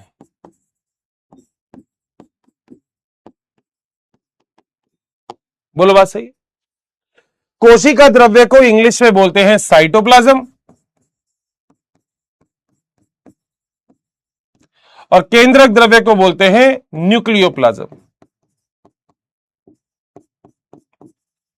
मैंने तुमसे बोला था मैं तुम्हारी इंग्लिश भी स्ट्रांग कर दूंगा, मतलब इतनी तो स्ट्रांग कर दूंगा कि तुमको हिंदी और इंग्लिश समझ में आ जाए।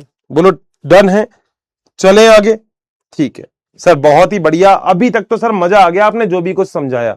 कोई दिक्कत है यहां तक तो बता दो, नहीं आई ना कोई दिक्कत? ठीक है, अब सुनो बेटा, बायोलॉजी कहती है कि जो डीएनए प्रतिकृतियन होता है ना, ध्यान से सुनते रहना। देखो मैंने पहले भी बोला था मैं तुम्हें रटाऊंगा ही नहीं, मतलब मेरी क्लास में तो मैं तुम्हें कभी नहीं रटाऊंगा, कोई चीज नहीं रटाऊंगा, क्योंकि मैंने ही नहीं रटी है। बायोलॉजी कहती है कि डीएनए प्रतिकृतियन जो होता है वो 3 तरीके का हो सकता है। एक तरीका, तरीका नंबर 2 और तरीका नंबर 3। 3 तरीके का प्रतिकृतियन हो सकता है। क्या क्या हो सकता है बताओ? देखो ये सभी लोगों को पता है कि प्रतिकृतियन का मतलब क्या होता है। प्रतिकृतियन का मतलब होता है डीएनए की कॉपी। डीएनए की क्या बना रहे हो? कॉपी। भाई कॉपी करने को तो प्रतिकृतियन बोलते हैं। मैंने बोला था एक कोशिका से जब 2 कोशिका बनेगी तो एक कोशिका के आनुवांशिक पदार्थ को दोनों कोशिका में डालना है। याद आ गया?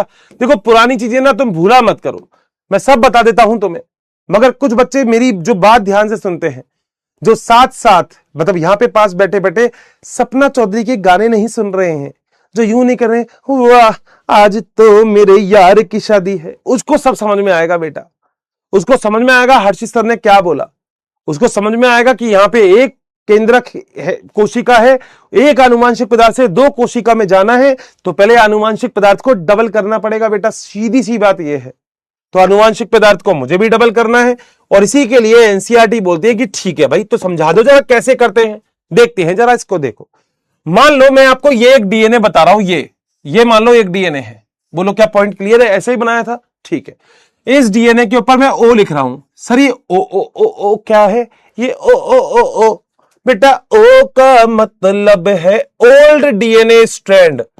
ओल्ड डीएनए स्ट्रैंड यानी कि ओल्ड डीएनए की श्रृंखला।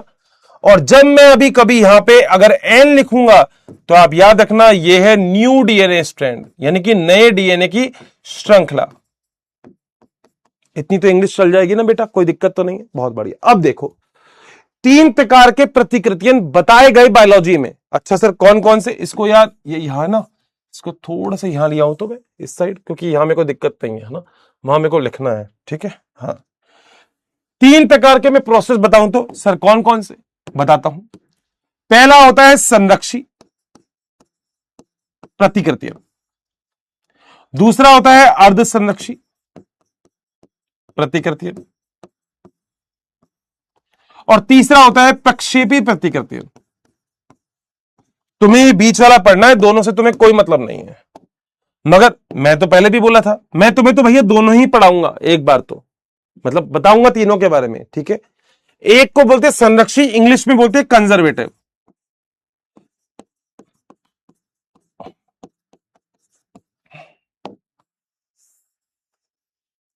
क्या बोलते हैं? कंजर्वेटिव।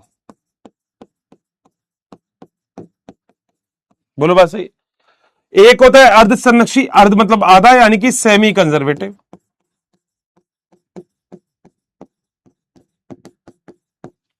और एक होता है प्रक्षेपी यानी कि डिपर्सिव।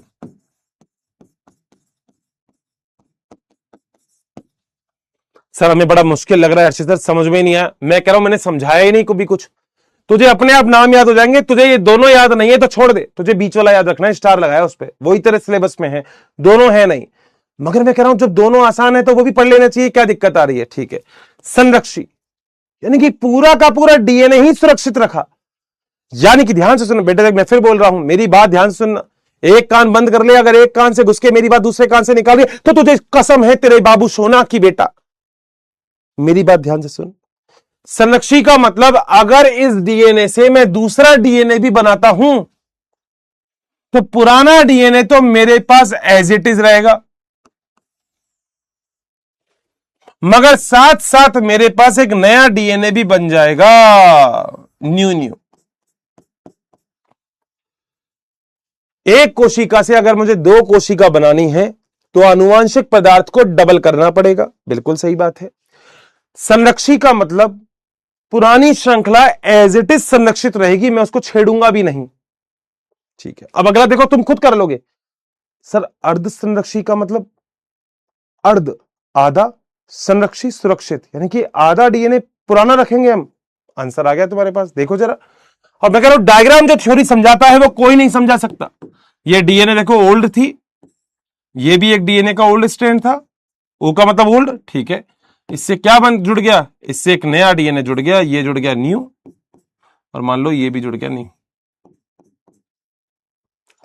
आधा डीएनए पुराना है, आधा डीएनए नया है, ओल्ड और न्यू, बोलो बात सही है। प्रक्षेपी का मतलब होता है टुकड़ों में, टुकड़ों में थोड़ा डीएनए नया पुराना। सर ये का डायग्राम क्या होता है, देखो ऐसे, मतलब मैं नहीं भी बनाऊं तो भी तुम शायद बना लोगे अपने आप, ये ना ऐसे मान लो, ऐसे, ठीक है। अब देखो ये ओल्ड हो गया, ये सारे ओल्ड डीएनए दिख रहे हैं, हाँ। न्यू डीएनए इसके बीच में लगा दो ऐसे। वाह अर्षित सर, मजा आ गया, डायग्राम से पहली बार देख रहे हैं अब हम थ्योरी क्लियर होता हुआ। मैं कह रहा हूं नीट के एग्जाम में इसमें से कोई भी क्वेश्चन आ जाएगा तो लव यू सो मच लिख देना, कह देना सर मजा आ गया, आपने कितना इजी हमको पढ़ा दिया। तुमको बस एक पढ़ना है जो तुम्हारे सिलेबस में है। वो कौन सा पढ़ना है तुम्हें मुन्ना, तुम्हें पढ़ना है अर्ध संरक्षी, यही तुम्हारे सिलेबस में है और कुछ नहीं है।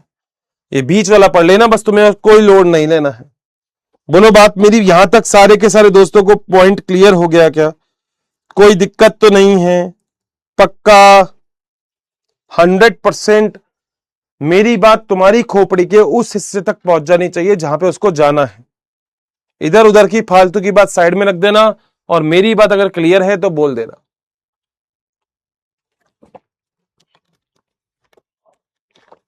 मजा आया, संरक्षी, अर्ध संरक्षी और प्रक्षेपी, क्या मजा आया, क्या पॉइंट बहुत अच्छे से क्लियर हुआ। फटाफट से यहां पे एक बार मुझे बता दो कि अगर पॉइंट क्लियर है तो एक बार बता दो, यूं मत कहना दोबारा। ये यहां पे ये ऐसे बच्चे और हैं, मैं भाई साहब कई बार तो ऐसा सोचता हूं कितना ही अच्छा पढ़ा दूं मैं, फिर भी यूं कहते दोबारा बता दो प्लीज। मैं पैसे पढ़ा दूंगा तुमको दोबारा भी, मुझे दिक्कत नहीं है ना। होंगे यहाँ पे एक बार और होंगे सर, अगेन रिपीट, पता नहीं वो क्या कर रहे होते उस टाइम, तुम खुद सोचो। मतलब यहाँ पे मैक्सिमम बच्चों को समझ में आ जाता है, बट पता नहीं 2 4 5 मुझे चाहिए, मुझे दोबारा पूछना पड़ता है, मैंने पैसे दिए थे, मैंने दिए थे आपको पैसे, मेरे को तो वापस समझाओ प्लीज। मैं समझा दूंगा, मुझे दिक्कत ही नहीं है, पर मैं कह रहा हूं एक बार में समझ में आ रही है तो एक बार में समझना दोस्त, 2 बार में क्यों समझता है चीजें, 2 बार में तुम 2 बार में समझते हो चीजें। कुछ बच्चे, मतलब सबके नहीं बोलो, कुछ बच्चे तो एक बार में समझ जाते हैं, कुछ कहते हैं मुझे आ ही नहीं सकता एक बार। अच्छा ये और बात है, पता है कई बच्चे पता है दिमाग में क्या पॉइंट रखते हैं, कई बच्चों के दिमाग में क्या रखता है, यार हमें स्कूल में तो बोला गया था ये चैप्टर बहुत टिपिकल है, हमें स्कूल में हमारे सीनियर ने बोला था ये चैप्टर बड़ा टिपिकल है, ये इतना आसान कैसे हो गया। क्या हर्षित सर ने कोई टॉपिक छोड़ दिया, हर्षित सर तो तुझे एनसीईआरटी भी पढ़ा रहे बेटा, अब एनसीईआरटी भी तो कोई टॉपिक छूटा नहीं है। तो जब मैं तेरे को एनसीईआरटी पढ़ा रहा हूं तो इसका सीधा सा मतलब तो ये चीज मान ले कि सब सिलेबस में है, बट सब इजी है। मैं ये चैप्टर खत्म करके जब निकल जाऊंगा ना, तू मेरे से यही बोलने वाला है सर हाँ क्या हो गया क्या चैप्टर, मैंने कहा हाँ हो गया। मैंने कहा क्या हो गया सर, पता नहीं लगा चैप्टर खत्म होने का, हमको लग रहा था धीरे चल रहा है क्या चैप्टर, हो गया, हो जाएगा तो मैं पता भी नहीं लगेगा ये चैप्टर। पता है तुमने असली चीज पढ़ ली इस चैप्टर की, तुमने इस चैप्टर को लगभग 35% कंप्लीट कर लिया है, इस चैप्टर को असली चीज कंप्लीट कर ली। अब तो ये हल्का फुल्का कर दूंगा मैं इसको, तो क्या कर दूंगा मैं इसको, हलू कोई दिक्कत नहीं है, चिल मारो हुलू कोई दिक्कत नहीं है। चलूं आगे, तो क्या मेरे सभी लोगों को एक पॉइंट, बहुत सारे पॉइंट यहां तक तो क्लियर हो गए। अर्ध संरक्षी, संरक्षी और प्रक्षेपी क्या होता है, हाँ सर बिल्कुल सही बात है। अब मैं आपसे ये वाली बात बोल रहा हूं कि जो डीएनए का प्रतिकृतियन होता है, अब ये मत पूछना, अब तो क्लियर है, हमेशा कैसा होगा, अर्ध संरक्षी होगा।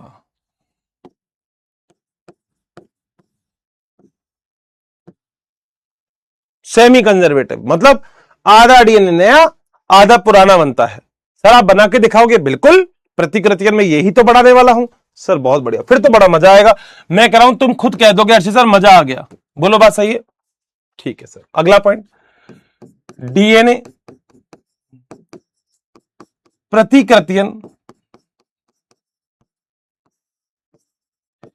कि जो खोज है ना बेटा, वो किसने की थी? वो की थी वॉटसन व क्रिक।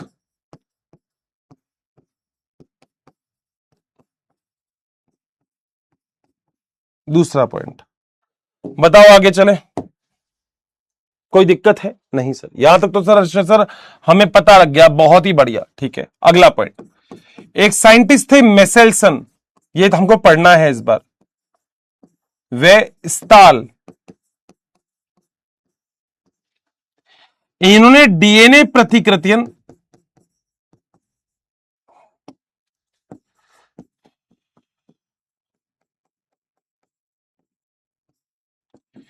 की जो खोज है ना, जीवाणु यानी कि जीवाणु यानी नाम बताया था एस्ट्रेशिया कोलाई, ई कोलाई में की। बोलो बात सही? ठीक है। एक और वैज्ञानिक आए दोस्तों, वैज्ञानिक बड़ा इंपॉर्टेंट है। हाँ सर, बहुत बढ़िया। ठीक है, उनका नाम था टेलर। इनका टेलर दर्जी का काम था। टेलर ने पादप, और उस पादप का नाम क्या है? वीसिया फाबा। पूछना मत क्या है ये, पादप लिख दिए मैंने पहले। वीसिया फाबा अंडरलाइन करना क्योंकि वैज्ञानिक नाम है, या इसे दूसरा नाम बोलते हैं फाबा बीन्स। फाबा बीन्स में डीएनए प्रतिकृतियन की खोज की।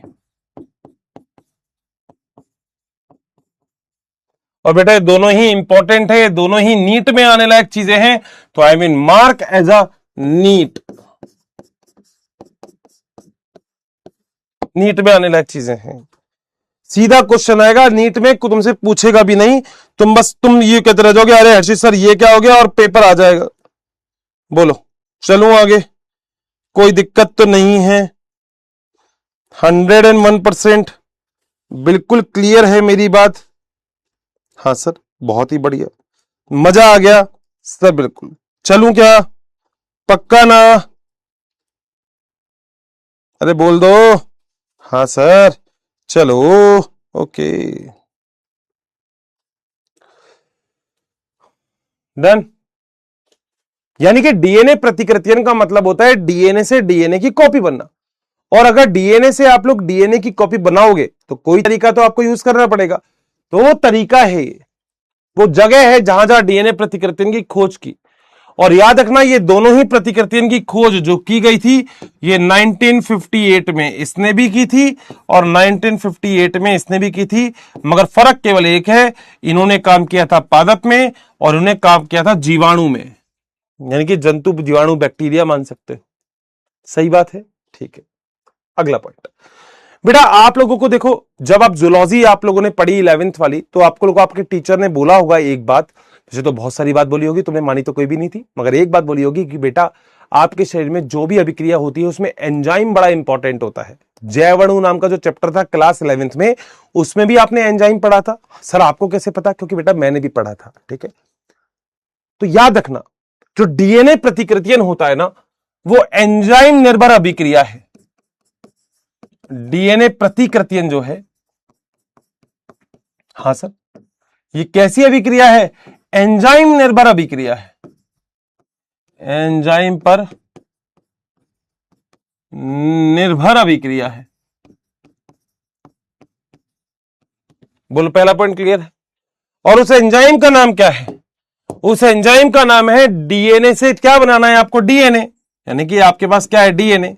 हाँ सर, और आपको क्या बनाना है? सर डीएनए ही बनाना है, यही तो करना है, इसी को ही तो प्रतिकृतियन बोलते हैं। डीएनए से डीएनए का बनना, यही तो प्रतिकृतियन था। फिर डीएनए से आरएनए बनाओगे, फिर आरएनए से प्रोटीन बनाओगे। ठीक बात है, तो डीएनए से जो डीएनए बन रहा है, क्या इसी को ही प्रतिकृतियन बोलते हैं? बिल्कुल सही बात है। तो क्या मैं यहां पे प्रतिकृतियन लिख दूं? बिल्कुल सही है, प्रतिकृतियन। और प्रतिकृतियन को इंग्लिश में क्या बोलते हैं? बेटा भूलना मत, मैं तुम्हें याद करवा दिया, रेप्लिकेशन। मैंने बोला कि किस पर निर्भर है, एंजाइम पर, तो उस एंजाइम का नाम भी होगा। अब देखो आपको क्या बनाना है, डीएनए। किससे बनाना है, डीएनए से। डीएनए से डीएनए ही तो बना रहे हो, तो एंजाइम का नाम भी बेटा ऐसे ही याद करो। सर याद हो गया, मैं बताता हूं। एंजाइम का नाम है डीएनए, हां, निर्भर, ओके, डीएनए, हां, पॉलीमरेज। वाह सर, बहुत बढ़िया। इंग्लिश से बोलते हैं डीएनए डिपेंडेंट डीएनए पॉलीमरेज।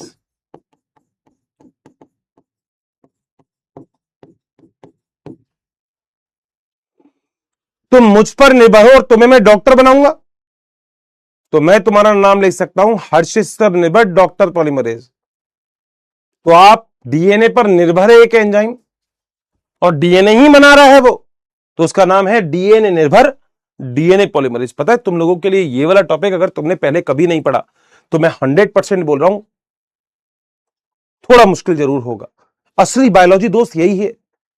असली बायोलॉजी वो नहीं है जीव जगत का वर्गीकरण, ये नहीं है बायोलॉजी। बायोलॉजी असली ये है, मॉलिक्यूलर बायोलॉजी है बेटा। ये आजकल के टाइम में आगे जितने भी रिसर्च वगैरह चल रहे हैं ना, और भाई साहब कुत्ते से खरगोश बना रहे हैं, खरगोश से कछुआ बना रहे हैं, जो भी कुछ कर रहे हैं भाई साहब, ये सारा इससे कर रहे हैं।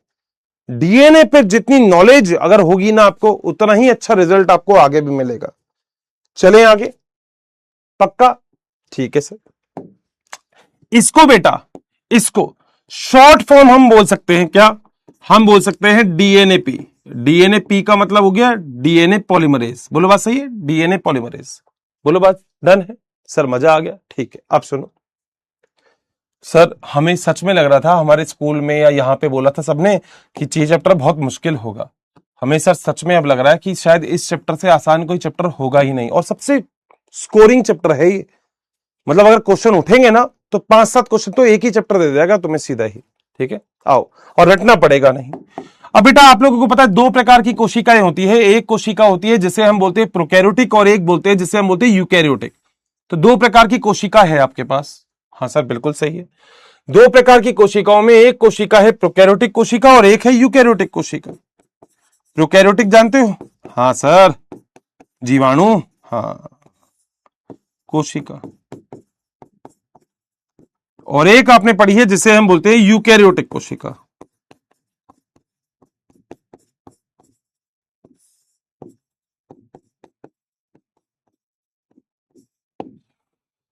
प्रोकैरियोटिक कोशिका में 3 एंजाइम होते हैं, जिसमें पहले एंजाइम का नाम होता है डीएनएपी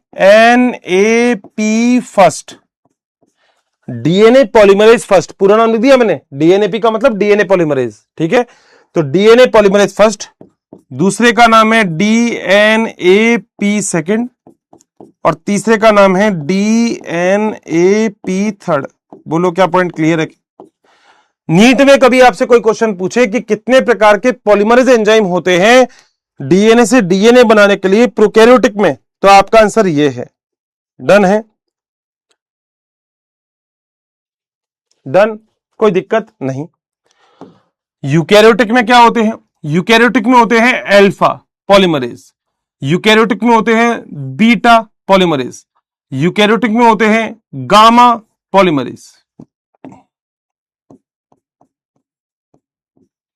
यूकैरियोटिक में होते हैं डेल्टा पॉलीमरेज। ठीक है, जैसे डेल्टा पॉलीमरेज। यूकैरियोटिक में होते हैं एफ साइलेंट पॉलीमरेज। मगर याद करने की जरूरत नहीं है, अपने एनसीईआरटी में नहीं है। मगर तुम्हें जो याद करना है वो बस एक है। क्या है ये तुम्हें याद करना है, ये एक, ये डीएनए पॉलीमरेज थर्ड, सबसे इंपॉर्टेंट यही है। ये भूल जाओ तो मुझे कोई दिक्कत नहीं है, लो हटा दिए। लिखे होंगे तो याद भी करोगे, हटा दिए, नहीं कर रहे। ये याद करना है बस, जो एक जो यहां लिखा है, डीएनए पॉलीमरेज थर्ड। बोलो क्या पॉइंट क्लियर है? 101%, कोई दिक्कत तो नहीं है किसी को भी? मेरा पॉइंट खोपड़ी में घुस गया है अच्छे से? पक्का? सोच लेना एक बार कि जो मैं बोल रहा हूं वो बिल्कुल सही है क्या। डन, क्लियर है? ये तुम्हारे लिए इंपॉर्टेंट है। ठीक है सर, यहां तक हमारा पॉइंट खोपड़ी में, आपके हमारी खोपड़ी में बैठ गया। ठीक है, अब बेटा देखो बायोलॉजी किसी भी चीज को कब मानती है, जब वो एक्सपेरिमेंट से प्रूफ हो जाए। अगर एक्सपेरिमेंट से कोई चीज प्रूफ हो गई तो बायोलॉजी कहती है हाँ भाई ठीक है, हमने आपकी बात मान ली क्योंकि आपने एक्सपेरिमेंट के थ्रू ये पूरा का पूरा कॉन्सेप्ट क्लियर कर दिया, ठीक है। तो बेटा डीएनए का प्रतिकृति अर्ध संरक्षी होता है, आधा डीएनए नया होगा आधा पुराना होगा, ये किसने बताया, ये भी तो किसने किया होगा। तो आज हम एक प्रयोग करते हैं और प्रयोग का वो क्या है लाइन कि डीएनए प्रतिकृतियन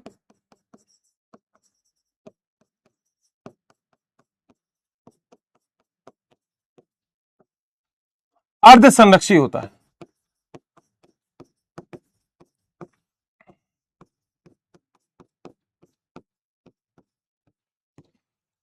भाई बिना एक्सपेरिमेंट के तो बायोलॉजी मानती ही नहीं कोई। तो बायोलॉजी ने कहा हमें तो एक प्रयोग करके बता दो कि डीएनए का जो प्रतिकृतियन होता है वो अर्ध संरक्षी होता है। अगर तुमने ये क्लियर कर दिया तो हम भैया तुम्हारी सारी बात मान लेंगे, कोई दिक्कत ही नहीं है, हमको तो बस ये समझा दो कि ऐसा होता है क्या। तो बायोलॉजी ने कहा भैया कोई दिक्कत नहीं है, हम बता देते हैं। तो ये किसने किया, ये बेटा यहां पर देखो वैज्ञानिक, जिन वैज्ञानिक ने इसको किया उस वैज्ञानिक का नाम था मेसेल्सन व स्टाल। अगर आपको याद है तो मैंने बता दिया था मेसेल्सन और स्टाल ने, अभी आपको ध्यान हो तो मैंने यहां पे लिख भी दिया था, मेसेल्सन और स्टाल ने डीएनए का प्रतिकृतियन जीवाणु में खोजा था, ई कोलाई में, बिल्कुल। तो मैं वहां पे भी लिख देता हूं मेसेल्सन और स्टाल, और किसमें खोजा था, इन्होंने खोजा था जीवाणु ई कोलाई में, जीवाणु यानी कि ई कोलाई में खोजा। बोलो क्या पॉइंट क्लियर है, चलूं आगे, ठीक है सर यहां तक पॉइंट क्लियर है। अगला पॉइंट लिख देता हूं, इन्होंने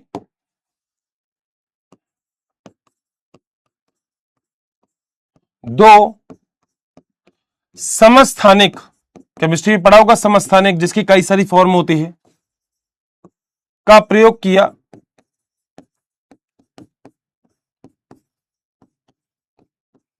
और किसके समस्थानिक, इन्होंने नाइट्रोजन के, लिख देता हूं वो भी, इन्होंने नाइट्रोजन के दो समस्थानिक का प्रयोग किया, जिसमें एक तो था NH4Cl, दूसरा भी था NH4Cl, मगर केवल फर्क एक था, एक तो था 14NH4Cl, एक था 15NH4Cl।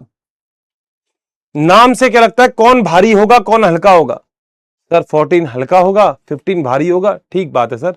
14 किलो हल्का होता है 15 किलो भारी होता है, ठीक बात है। तो इसे हम बोलते हैं ये है हल्का, और जबकि इसे हम क्या बोलते हैं भारी। 14 किलो और 15 किलो मान लो तो दिमाग लगाओ ही मत। और इसको शॉर्ट फॉर्म में भी लिख दिया जाता है, कई जगह पे शॉर्ट फॉर्म में लिखा जाता है N14 या 14N, कुछ भी लिख दो। इसको लिखा जाता है N15 या 15N, कुछ भी लिख दो, जैसे P32 और S35 था ना, वैसा ही है ये। बताओ डन, चलो आगे। कोई लोड शोड तो नहीं है, मतलब पॉइंट बिल्कुल क्लियर हो जाना चाहिए, ऐसा नहीं लगे कि पॉइंट ही समझ में नहीं आया हो। पॉइंट क्लियर है यहां तक,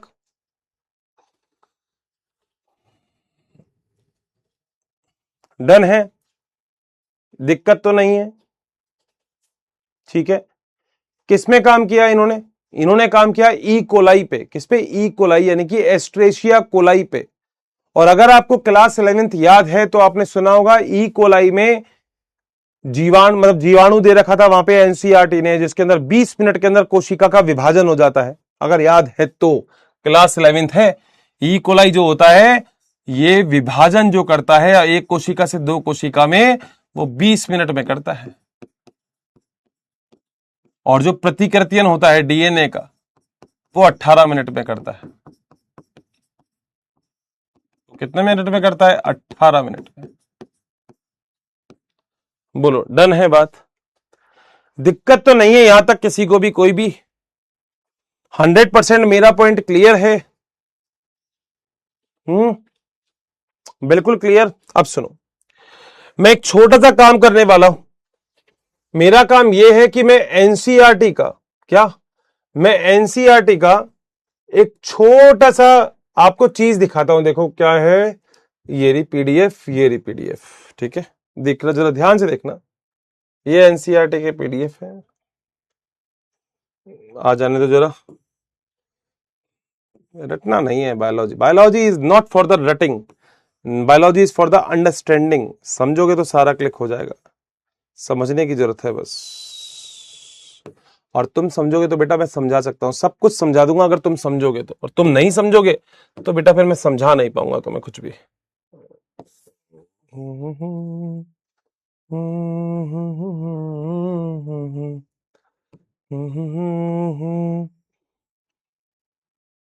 बहुत प्यारा समझ में आएगा, मगर अभी समझना पड़ेगा, दिमाग नहीं लगाना है, बस ये सोचना है हर्षित सर ने बोला है कि वो समझा देंगे तो वो समझा सकते हैं।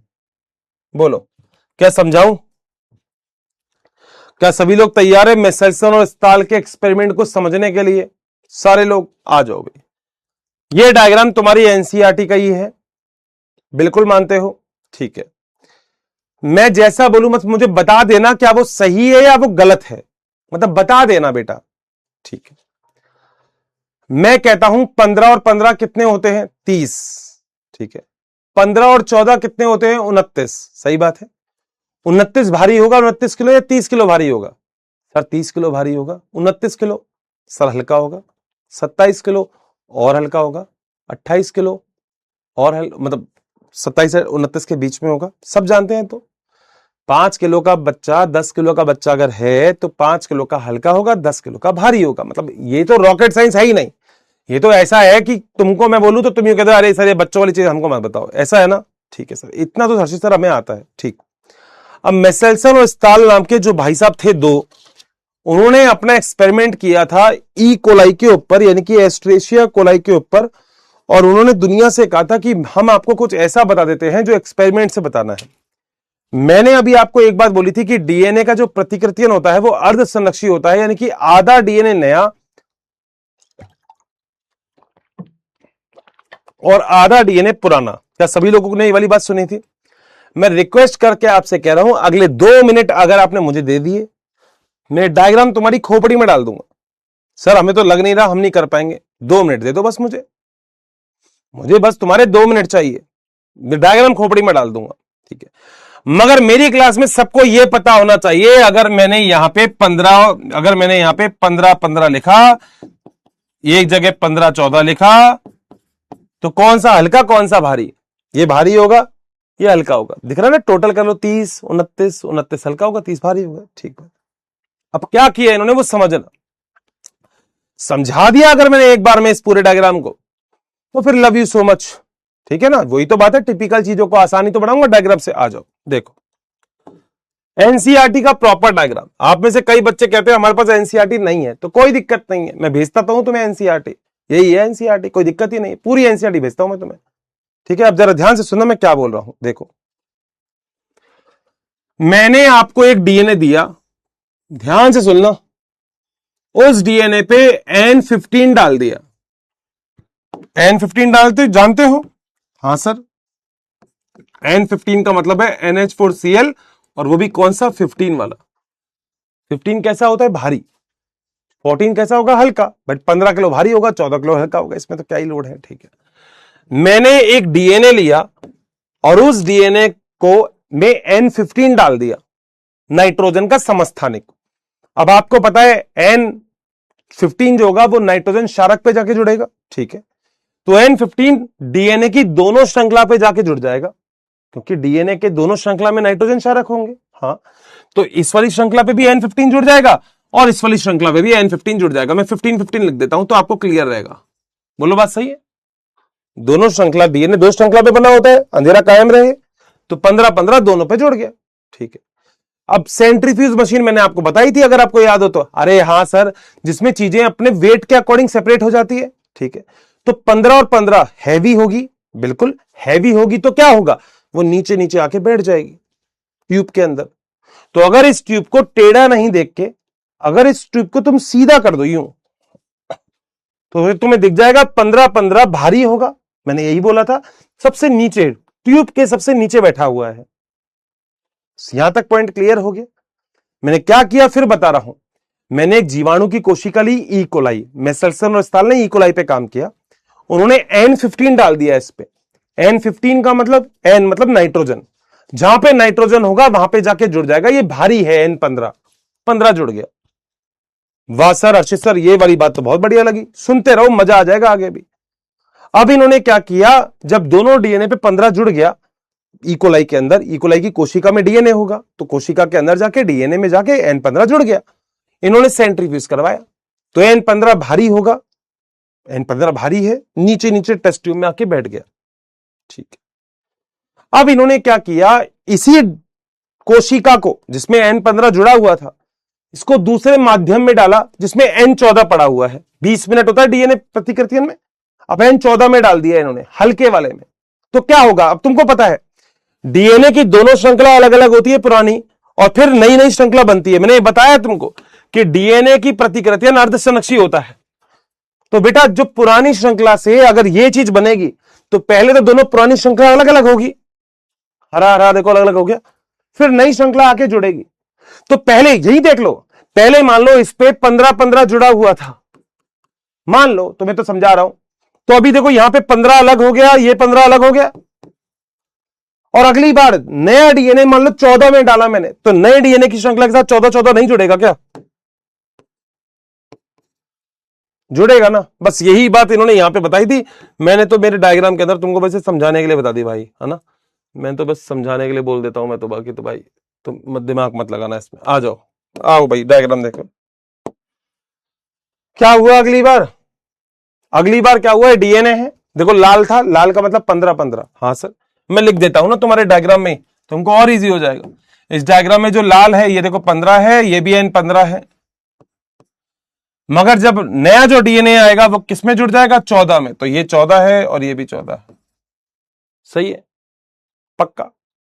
अब अगर मैं सेंट्रीफ्यूज करवाऊंगा तो मुझे बताओ, अगर मैं इस डीएनए की बात करूंगा एक की, तो ये डीएनए हल्का होगा या ये डीएनए हल्का होगा, सर ये हल्का होगा, 15-14 है, उसमें 15-15 है, तो 15-15 वाला सबसे भारी था, 15-14 वाला थोड़ा और हल्का हो गया। वाह सर मजा आ गया, क्या बात कर दिया आपने। अब अगला डीएनए, चलो अगली बार फिर तुमने वही काम किया, वापस से 40 मिनट, 40 मिनट का मतलब कितने साइकिल, 2 साइकिल, क्योंकि एक साइकिल 20 मिनट का है, 40 मिनट किया, तो क्या होगा, देखो अलग अलग कर दो, लाल अलग हरा अलग, लाल हरा अलग, मतलब अगर इस चीज को मैं तुमको मेरे डायग्राम से समझाऊं, क्योंकि यहां पे अगर तुमको लग रहा हो कि नहीं अच्छी सर हम तो कंफ्यूज हो गए, तो देखो मान लो ये तुम्हारे एनसीईआरटी, मतलब ये देख लो, ये डीएनए, हाँ या ऐसे कर लो, ऐसे ऐसे कर लेता हूं, ये डीएनए था, हाँ यहाँ ये डीएनए था, हाँ ये भी 15 था, N15, ये भी 15 था, ठीक है।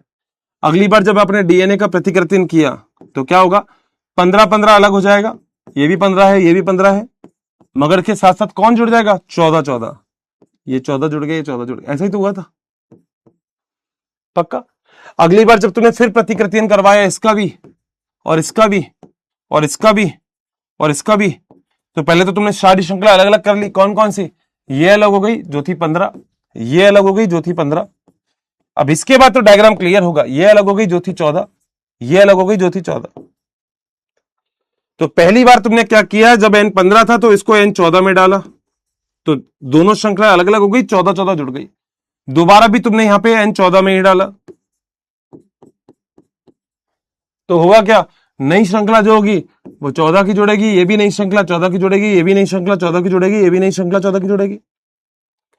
पहली बार में दोनों पे 15 थी, सबसे भारी होगा, दूसरी बार में 1-15 1-14 होगी, थोड़ा और हल्का होगा, तीसरी बार में 1-14 1-14 होगी, ये तो सबसे हल्का होगा, 28 होते हैं ये, 29 होते हैं ये, और 30 किलो, तो 30 किलो सबसे भारी, 29 किलो उससे हल्का, और 28 किलो सबसे हल्का। आ जाओ, यही तो डायग्राम है, N14 सबसे हल्का, N15 सबसे भारी। बोलो क्या पॉइंट क्लियर है क्या, मेसलसन और अस्ताल का एक्सपेरिमेंट है और कुछ भी नहीं है इसमें, बता दो क्या पॉइंट बिल्कुल क्लियर है क्या। और मैं फिर एक बार बोल रहा हूं, जिस बच्चे को समझ में एक बार में नहीं आता हो, ये रहता है तुम्हारे पास, ये तो सारा का सारा वीडियो दोबारा पीछे घुमाया करो। मगर बेटा देखो, मैं फिर बोल रहा हूं, रट्टाफिकेशन नहीं होगा। अगर तुम कभी सोच रहे हो कि कोई ऐसा मिलेगा जो तुम्हें रटा देगा, तो भाई तुम रट सकते हो, मैं नहीं रटा सकता, मेरे को आता ही नहीं है रटाना। अगर तुमको ये नहीं समझ में आया कि 15-15 भारी होगा, 15-14 और हल्का होगा, 14-14 और हल्का होगा, तो इतना तो तुम्हें याद करना ही मतलब याद क्या है, ये तो 30 किलो भारी होता है बेटा। बाजार से सामान लेने जाओगे, 10 किलो का आटा लेके जाओगे और 5 किलो चीनी, तो 5 किलो चीनी होता, सीधी सी बात। अब मान लो मैं तुमसे पूछता हूं 10 किलो आटा, अच्छा एक क्वेश्चन पूछ लेता हूं, ठीक है, क्वेश्चन पूछता हूं, देखो क्वेश्चन पूछता हूं, मैं बोलता हूं कि 10 किलो आटा, 10 किलो आटा ज्यादा भारी होगा या 10 किलो रुई ज्यादा भारी होगी? बताओ क्या होगा, कौन सा भारी है, बताओ कौन सा भारी है, बता दो। लो पोल दे दिया तुमको, और तुम्हारा अगर आंसर इसमें नहीं है तो पोल मत करना तुम, अगर तुम्हारा आंसर इसमें नहीं है तो पोल मत करना, ठीक है, आंसर होना चाहिए तभी पोल करना।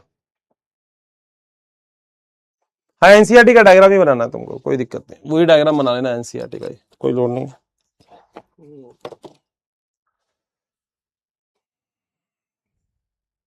अब देखो तुम्हारी क्लास में कैसे कैसे कबूतर होंगे, देखो देखो बेटा, 10 किलो अगर गेहूं लोगे या 10 किलो रुई लोगे तो बेटा दोनों बराबर ही तो होगा। अरे बेटा 10 किलो गेहूं और 10 किलो रुई बराबर ही तो होगा। तुम बाजार से 10 किलो आम लेके आते हो और 10 किलो प्याज लेके आते हो, तो अलग अलग होते हैं क्या? अरे प्रभु, तुम सही से बताना, तुम्हारी मैथ में हाथ कड़क था ना बहुत, है तुम्हारी मैथ में जो हाथ था तुम्हारा कड़क था ना, सही से बताना, मतलब मैथ में तुम्हारा हाथ अच्छा तो बिल्कुल नहीं होगा, ये तो मैं विश्वास करके कह सकता हूं कि तुम्हारे वांदे लगे हुए थे मैथ में। तो यहां कमेंट बॉक्स में लिखने की कतई जरूरत नहीं है कि मुझे पता था, ना, लिखने की जरूरत ही नहीं है कमेंट बॉक्स में, मुझे सब पता है कि तुम्हें तुम्हें क्या पता है, मगर ये मैं 100% बोल रहा हूं कि तुम लोगों को थोड़ी मेहनत करनी पड़ेगी, वो जरूरी है, ठीक है, थोड़ी सी मेहनत तो करनी पड़ेगी, मैथ इतनी भी बेकार नहीं होनी चाहिए जितनी तुम लोगों की, ठीक है बेटा बेटा। आओ एक क्वेश्चन देता हूं, क्वेश्चन, भारी कौन सा है, इससे इजी क्वेश्चन तो आएगा ही नहीं। ए बी सी और डी,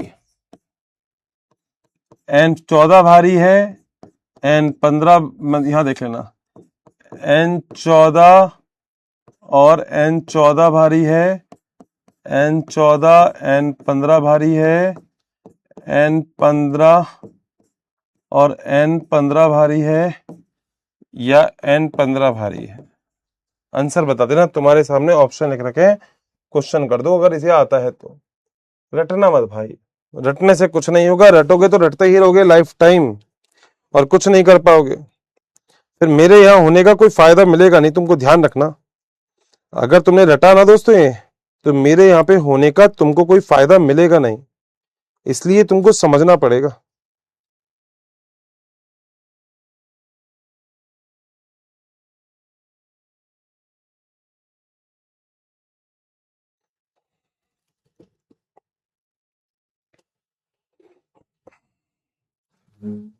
जो रटेगा वो बेटा रटता ही रहेगा, जो समझेगा उसके पास तो आंसर होगा सारी चीजों का।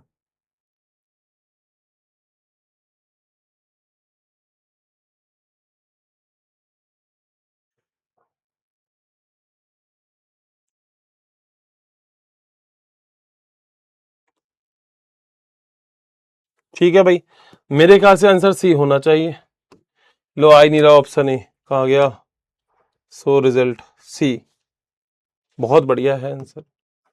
अब तुमको टोटल ही नहीं करना आ रहा तो बताओ तुम कैसे ही सही करोगे इसे, अगर तुम लोगों को टोटल ही नहीं करना आ रहा। अब टोटल तो बेटा देखो तुमको करना पड़ेगा, ये वाली बात तो मानो, तुम करना ही पड़ेगा ये टोटल तो, ठीक है।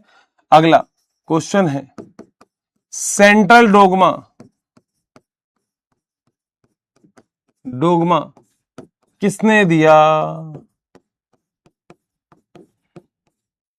यही कमेंट करके बता दो, पोल की तो जरूरत ही नहीं पड़नी चाहिए इस क्वेश्चन में, तो ऐसे क्वेश्चन तो बहुत आसानी से तुम कर लोगे।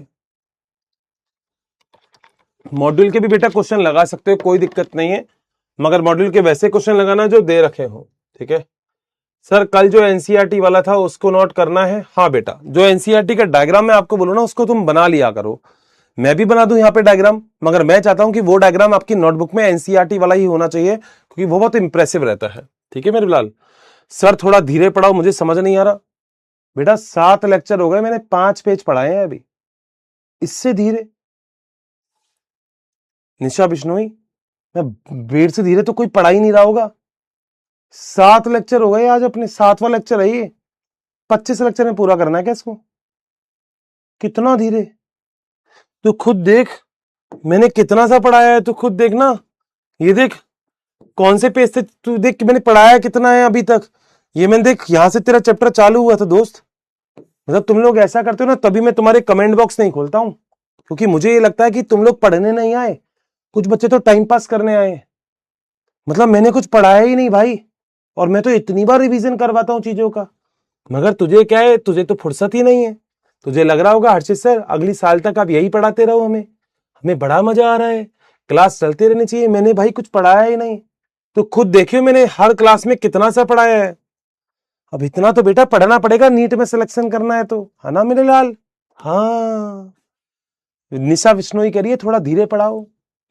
निशा तू स्लो मोशन पे देख ले लेक्चर, जिसमें यूं यूं आऊंगा, ये है डीएनए, ऐसा उसमें देखना है तुझे। हाँ मुझे तो लगता है तुम ये नहीं बोलते हर्षित सर थोड़ा तेज पढ़ाओ, आप बहुत धीरे पढ़ा रहे हो। ये करिए धीरे पढ़ाओ, अब तो बहुत तेज पढ़ा रहे हो। अबे मैंने पढ़ाया क्या है आज? अबे 5-7 स्लाइड तो लिखूंगा, मैंने पढ़ाया क्या है आज भी? सर कैसे पता लगेगा कि तैयारी एक नंबर चल रही है? यार देखो सबसे पहले तो इस लड़के का नाम देखो, वीडियो कॉल कर दो प्लीज। ये पक्की बात है, मुझसे तो बोल नहीं रहा होगा, ये बाबू सोना से बोल रहा होगा, या तो बाबू होगी तो सोना से बोल रहा होगा, सोना होगी तो बाबू से बोल रहा होगा।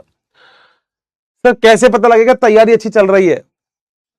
बेटा मैं कह रहा हूं अगर तुझे इंस्टेंट रिजल्ट चाहिए अभी की अभी कि तेरी तैयारी कैसी चल रही है, तो घर में मम्मी पापा होंगे, जा बेटा सामने बैठ और अपनी मतलब ये मान लो सुपारी दे दे उनको कि मम्मी मेरे से 15 क्वेश्चन पूछो आप। अगर तू पिट गया बेटा वहां पे, तो तेरे को तेरा जवाब अपने आप मिल जाएगा, मेरी तेरे को जरूरत ही नहीं पड़ेगी। ठीक है मेरे लाल?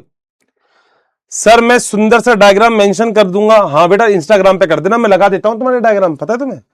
एनसीईआरटी का लाइन बहुत टिपिकल है, तभी तो बेटा मैं आसान लिखवा रहा हूं। सर जी एनसीईआरटी डायग्राम दिखाइएगा, वो बनाना था या नहीं? बिल्कुल बनाना है, जो मैं लगाता हूं ना डायग्राम मैंने बनाया अभी, वो एज इट इज बना लेना। क्या रिवीजन है? क्या क्या रिवीजन नहीं बेटा। क्षार युग्म के न्यूक्लियोटाइड कैसे पता करेंगे? आसान है ये तो। अगर तुमसे एक जगह बोलता हूं 10 एडिनिन है, तो दूसरे डीएनए पे भी 10 एडिनिन होंगे। ठीक है सर, लेकिन आरएनए में तो रेप्लिकेशन नहीं होता। नहीं, डीएनए और आरएनए में दोनों में रेप्लिकेशन होता है, मगर आरएनए में रिपेयर नहीं करता, आरएनए मरम्मत नहीं करता, डीएनए मरम्मत कर सकता है। डीएनए के अनुक्रम में बदलाव हो तो उत्परिवर्तन है। हाँ उत्परिवर्तन कहते हैं, अचानक बदलाव हो तो उत्परिवर्तन कहते हैं। सर जो डॉक्टर एक्सरे करते हैं उन पे एक्सरे का इफेक्ट नहीं पड़ेगा, वो एक्चुअली साथ में लेड लगाते, लेड, लेड को क्या बोलते हैं इंग्लिश में? पीबी, लेड, वो लगाते थे, लेड की प्लेट लगाते हैं, जिससे वो एब्जॉर्प्शन थोड़ा सा कर देता है, वो एक्सरे एब्जॉर्ब कर लेती है वो। सर हम बंदर हैं के वंशज हैं। तुम क्या चाहते हो मुझसे? मैं तो मुझसे क्या कुछ नया कुछ चाहते हो क्या? कंट्रोवर्सी चाहते हो क्या मुझसे? मैं कुछ बोल दूं? ये बोल रहा है हम बंदर के वंशज हैं क्या? या तो मैं गलत क्लास में पढ़ा रहा हूं बच्चे तुझे, या तू गलत क्लास में पढ़ रहा? मेरी बात को बुरा मत माने, मैं तो ऐसे ही रोस्ट कर रहा हूं।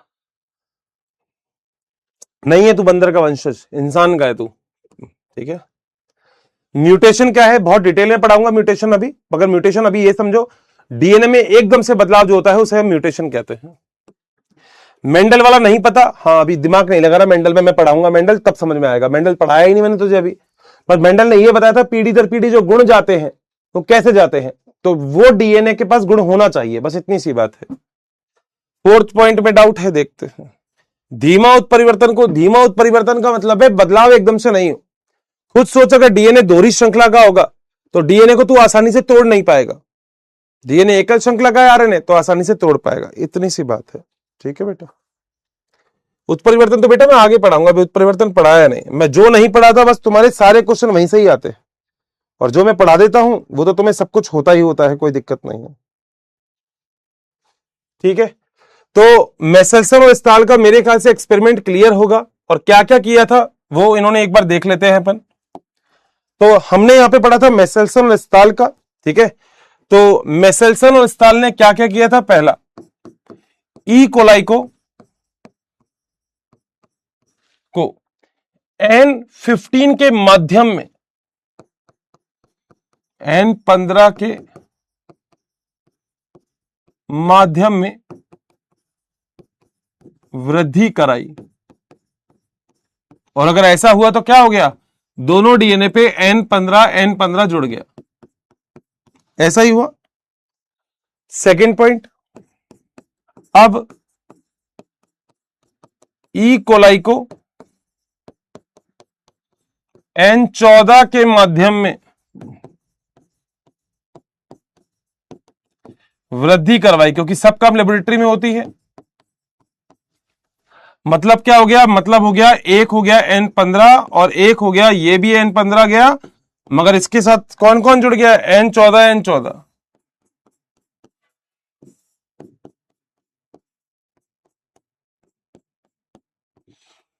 बोलो बात सही है? ये वाला अगर आपको देखा जाए सबसे ऊपर ही पर वाला, तो ये वाला तो आपको बहुत ज्यादा भारी दिखेगा, क्योंकि N15 और N15 भारी होता है। बिल्कुल सही बात है, ठीक है। तीसरा क्या किया? अब इसे पुनः N14 में वृद्धि कराई, N14 के माध्यम में वृद्धि कराई। बोलो बात सही? और इन तीनों का डायग्राम अगर सच में आपको बनाना है, सच में आप कहते हो हर्षित सर आप इन तीनों का हमको डायग्राम बताओ, तो बेटा ये रहा इन तीनों का डायग्राम, ये डायग्राम ठोक देना नीचे इसके, तो तुमको पता लग जाएगा कि कैसे हुआ। पहले N15 था, फिर N15 14 हुआ, फिर 15 14 ये आ गया।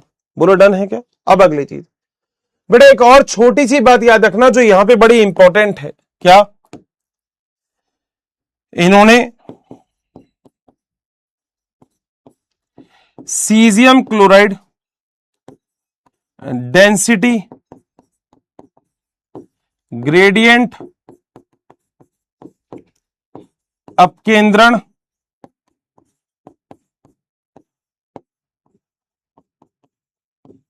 का प्रयोग किया। ये वाली लाइन आपको याद रखनी है, मैं ऐसा क्यों बोल रहा हूं वो समझ लेना। जो सेंट्रीफ्यूज मशीन आपको बताई थी ना, ऐसे सेंट्रीफ्यूज मशीन, उस सेंट्रीफ्यूज मशीन में आप कुछ केमिकल डालते हो। नीट के एग्जाम में आपसे पूछ लिया जाएगा कि मेसेल्सन स्टाल ने जो सेंट्रीफ्यूज मशीन यूज में ली थी उसमें कौन सा केमिकल डाला था, तो आपका आंसर है सीजियम क्लोराइड डेंसिटी सेंट्रीफ्यूज, ये डाला था सीजियम क्लोराइड। ये नीट के अंदर आने लायक क्वेश्चन है ये, बस इतनी सी बात है और कुछ भी नहीं। बता दो भैया, क्या डन है? 101%? कोई दिक्कत शिक्कत तो नहीं है भाई? क्लियर है यहां तक? ये देखो, ये धर्मेश कुशवाहा कह रहा है मुझसे कोई दोस्ती करोगी क्या? अरे बेटा क्या बोलूं मैं यार, मतलब पता है, एक छोटी सी बात सुनना जरा, है ना। मैं ये नहीं कहता धर्मेश गलत बोल रहा है, नहीं, धर्मेश धर्मेश है, धर्मेश कुछ भी कह सकता है, मगर मैं एक छोटी सी बात पूछूं तुमसे, तुम सच बताओ, तुम यहां पे आए किस लिए हो? मैं मतलब कई बच्चे मुझसे बोलते हैं इंस्टाग्राम के ऊपर कि हर्षित सर हमें ब्लॉक कर दिया गया है, हमें अनब्लॉक करवा दो। अब तुम ऐसे कमेंट लिखोगे ना, तो जो बैच मैनेजर ये देख रहा है, या जो एआई देख रहा है ना, ये अगर किसी दिन हपट्टे में आ गए तो ब्लॉक हो जाओगे। तुम समझ नहीं रहे मैं जो तुम्हें बोल रहा हूं। तुम लोगों को ये बात माननी और ये बात सोचनी पड़ेगी कि अगर सच में तुमको पढ़ना है तो फिर तुम्हें लगना पड़ेगा भाई। नंबर मांगने से कुछ नहीं होगा। कुछ ऐसा काम करो कि तुम्हारे नंबर दुनिया मांगे। तू नंबर मांग रहा है, मुझसे दोस्ती करोगी क्या? वाह, नहीं करेगी वो तुझसे दोस्ती क्यों ही करे? जो इंसान ऐसे भीख मांग रहा है दोस्ती करने के लिए, उससे पता क्यों दोस्ती करेगा कोई? तुझे सच में बताऊं, तेरे पास बहुत सारे प्रपोजल आएंगे, पढ़ना चालू कर दे बस। मतलब तू खुद सोचना, ये लिखना गलत है दोस्त, मैं एक लड़के से नहीं बोलता, या जो भी लिखते हैं ऐसे काम की चीज पे बताओ क्या लिखते हो तुम, खुद सोचो।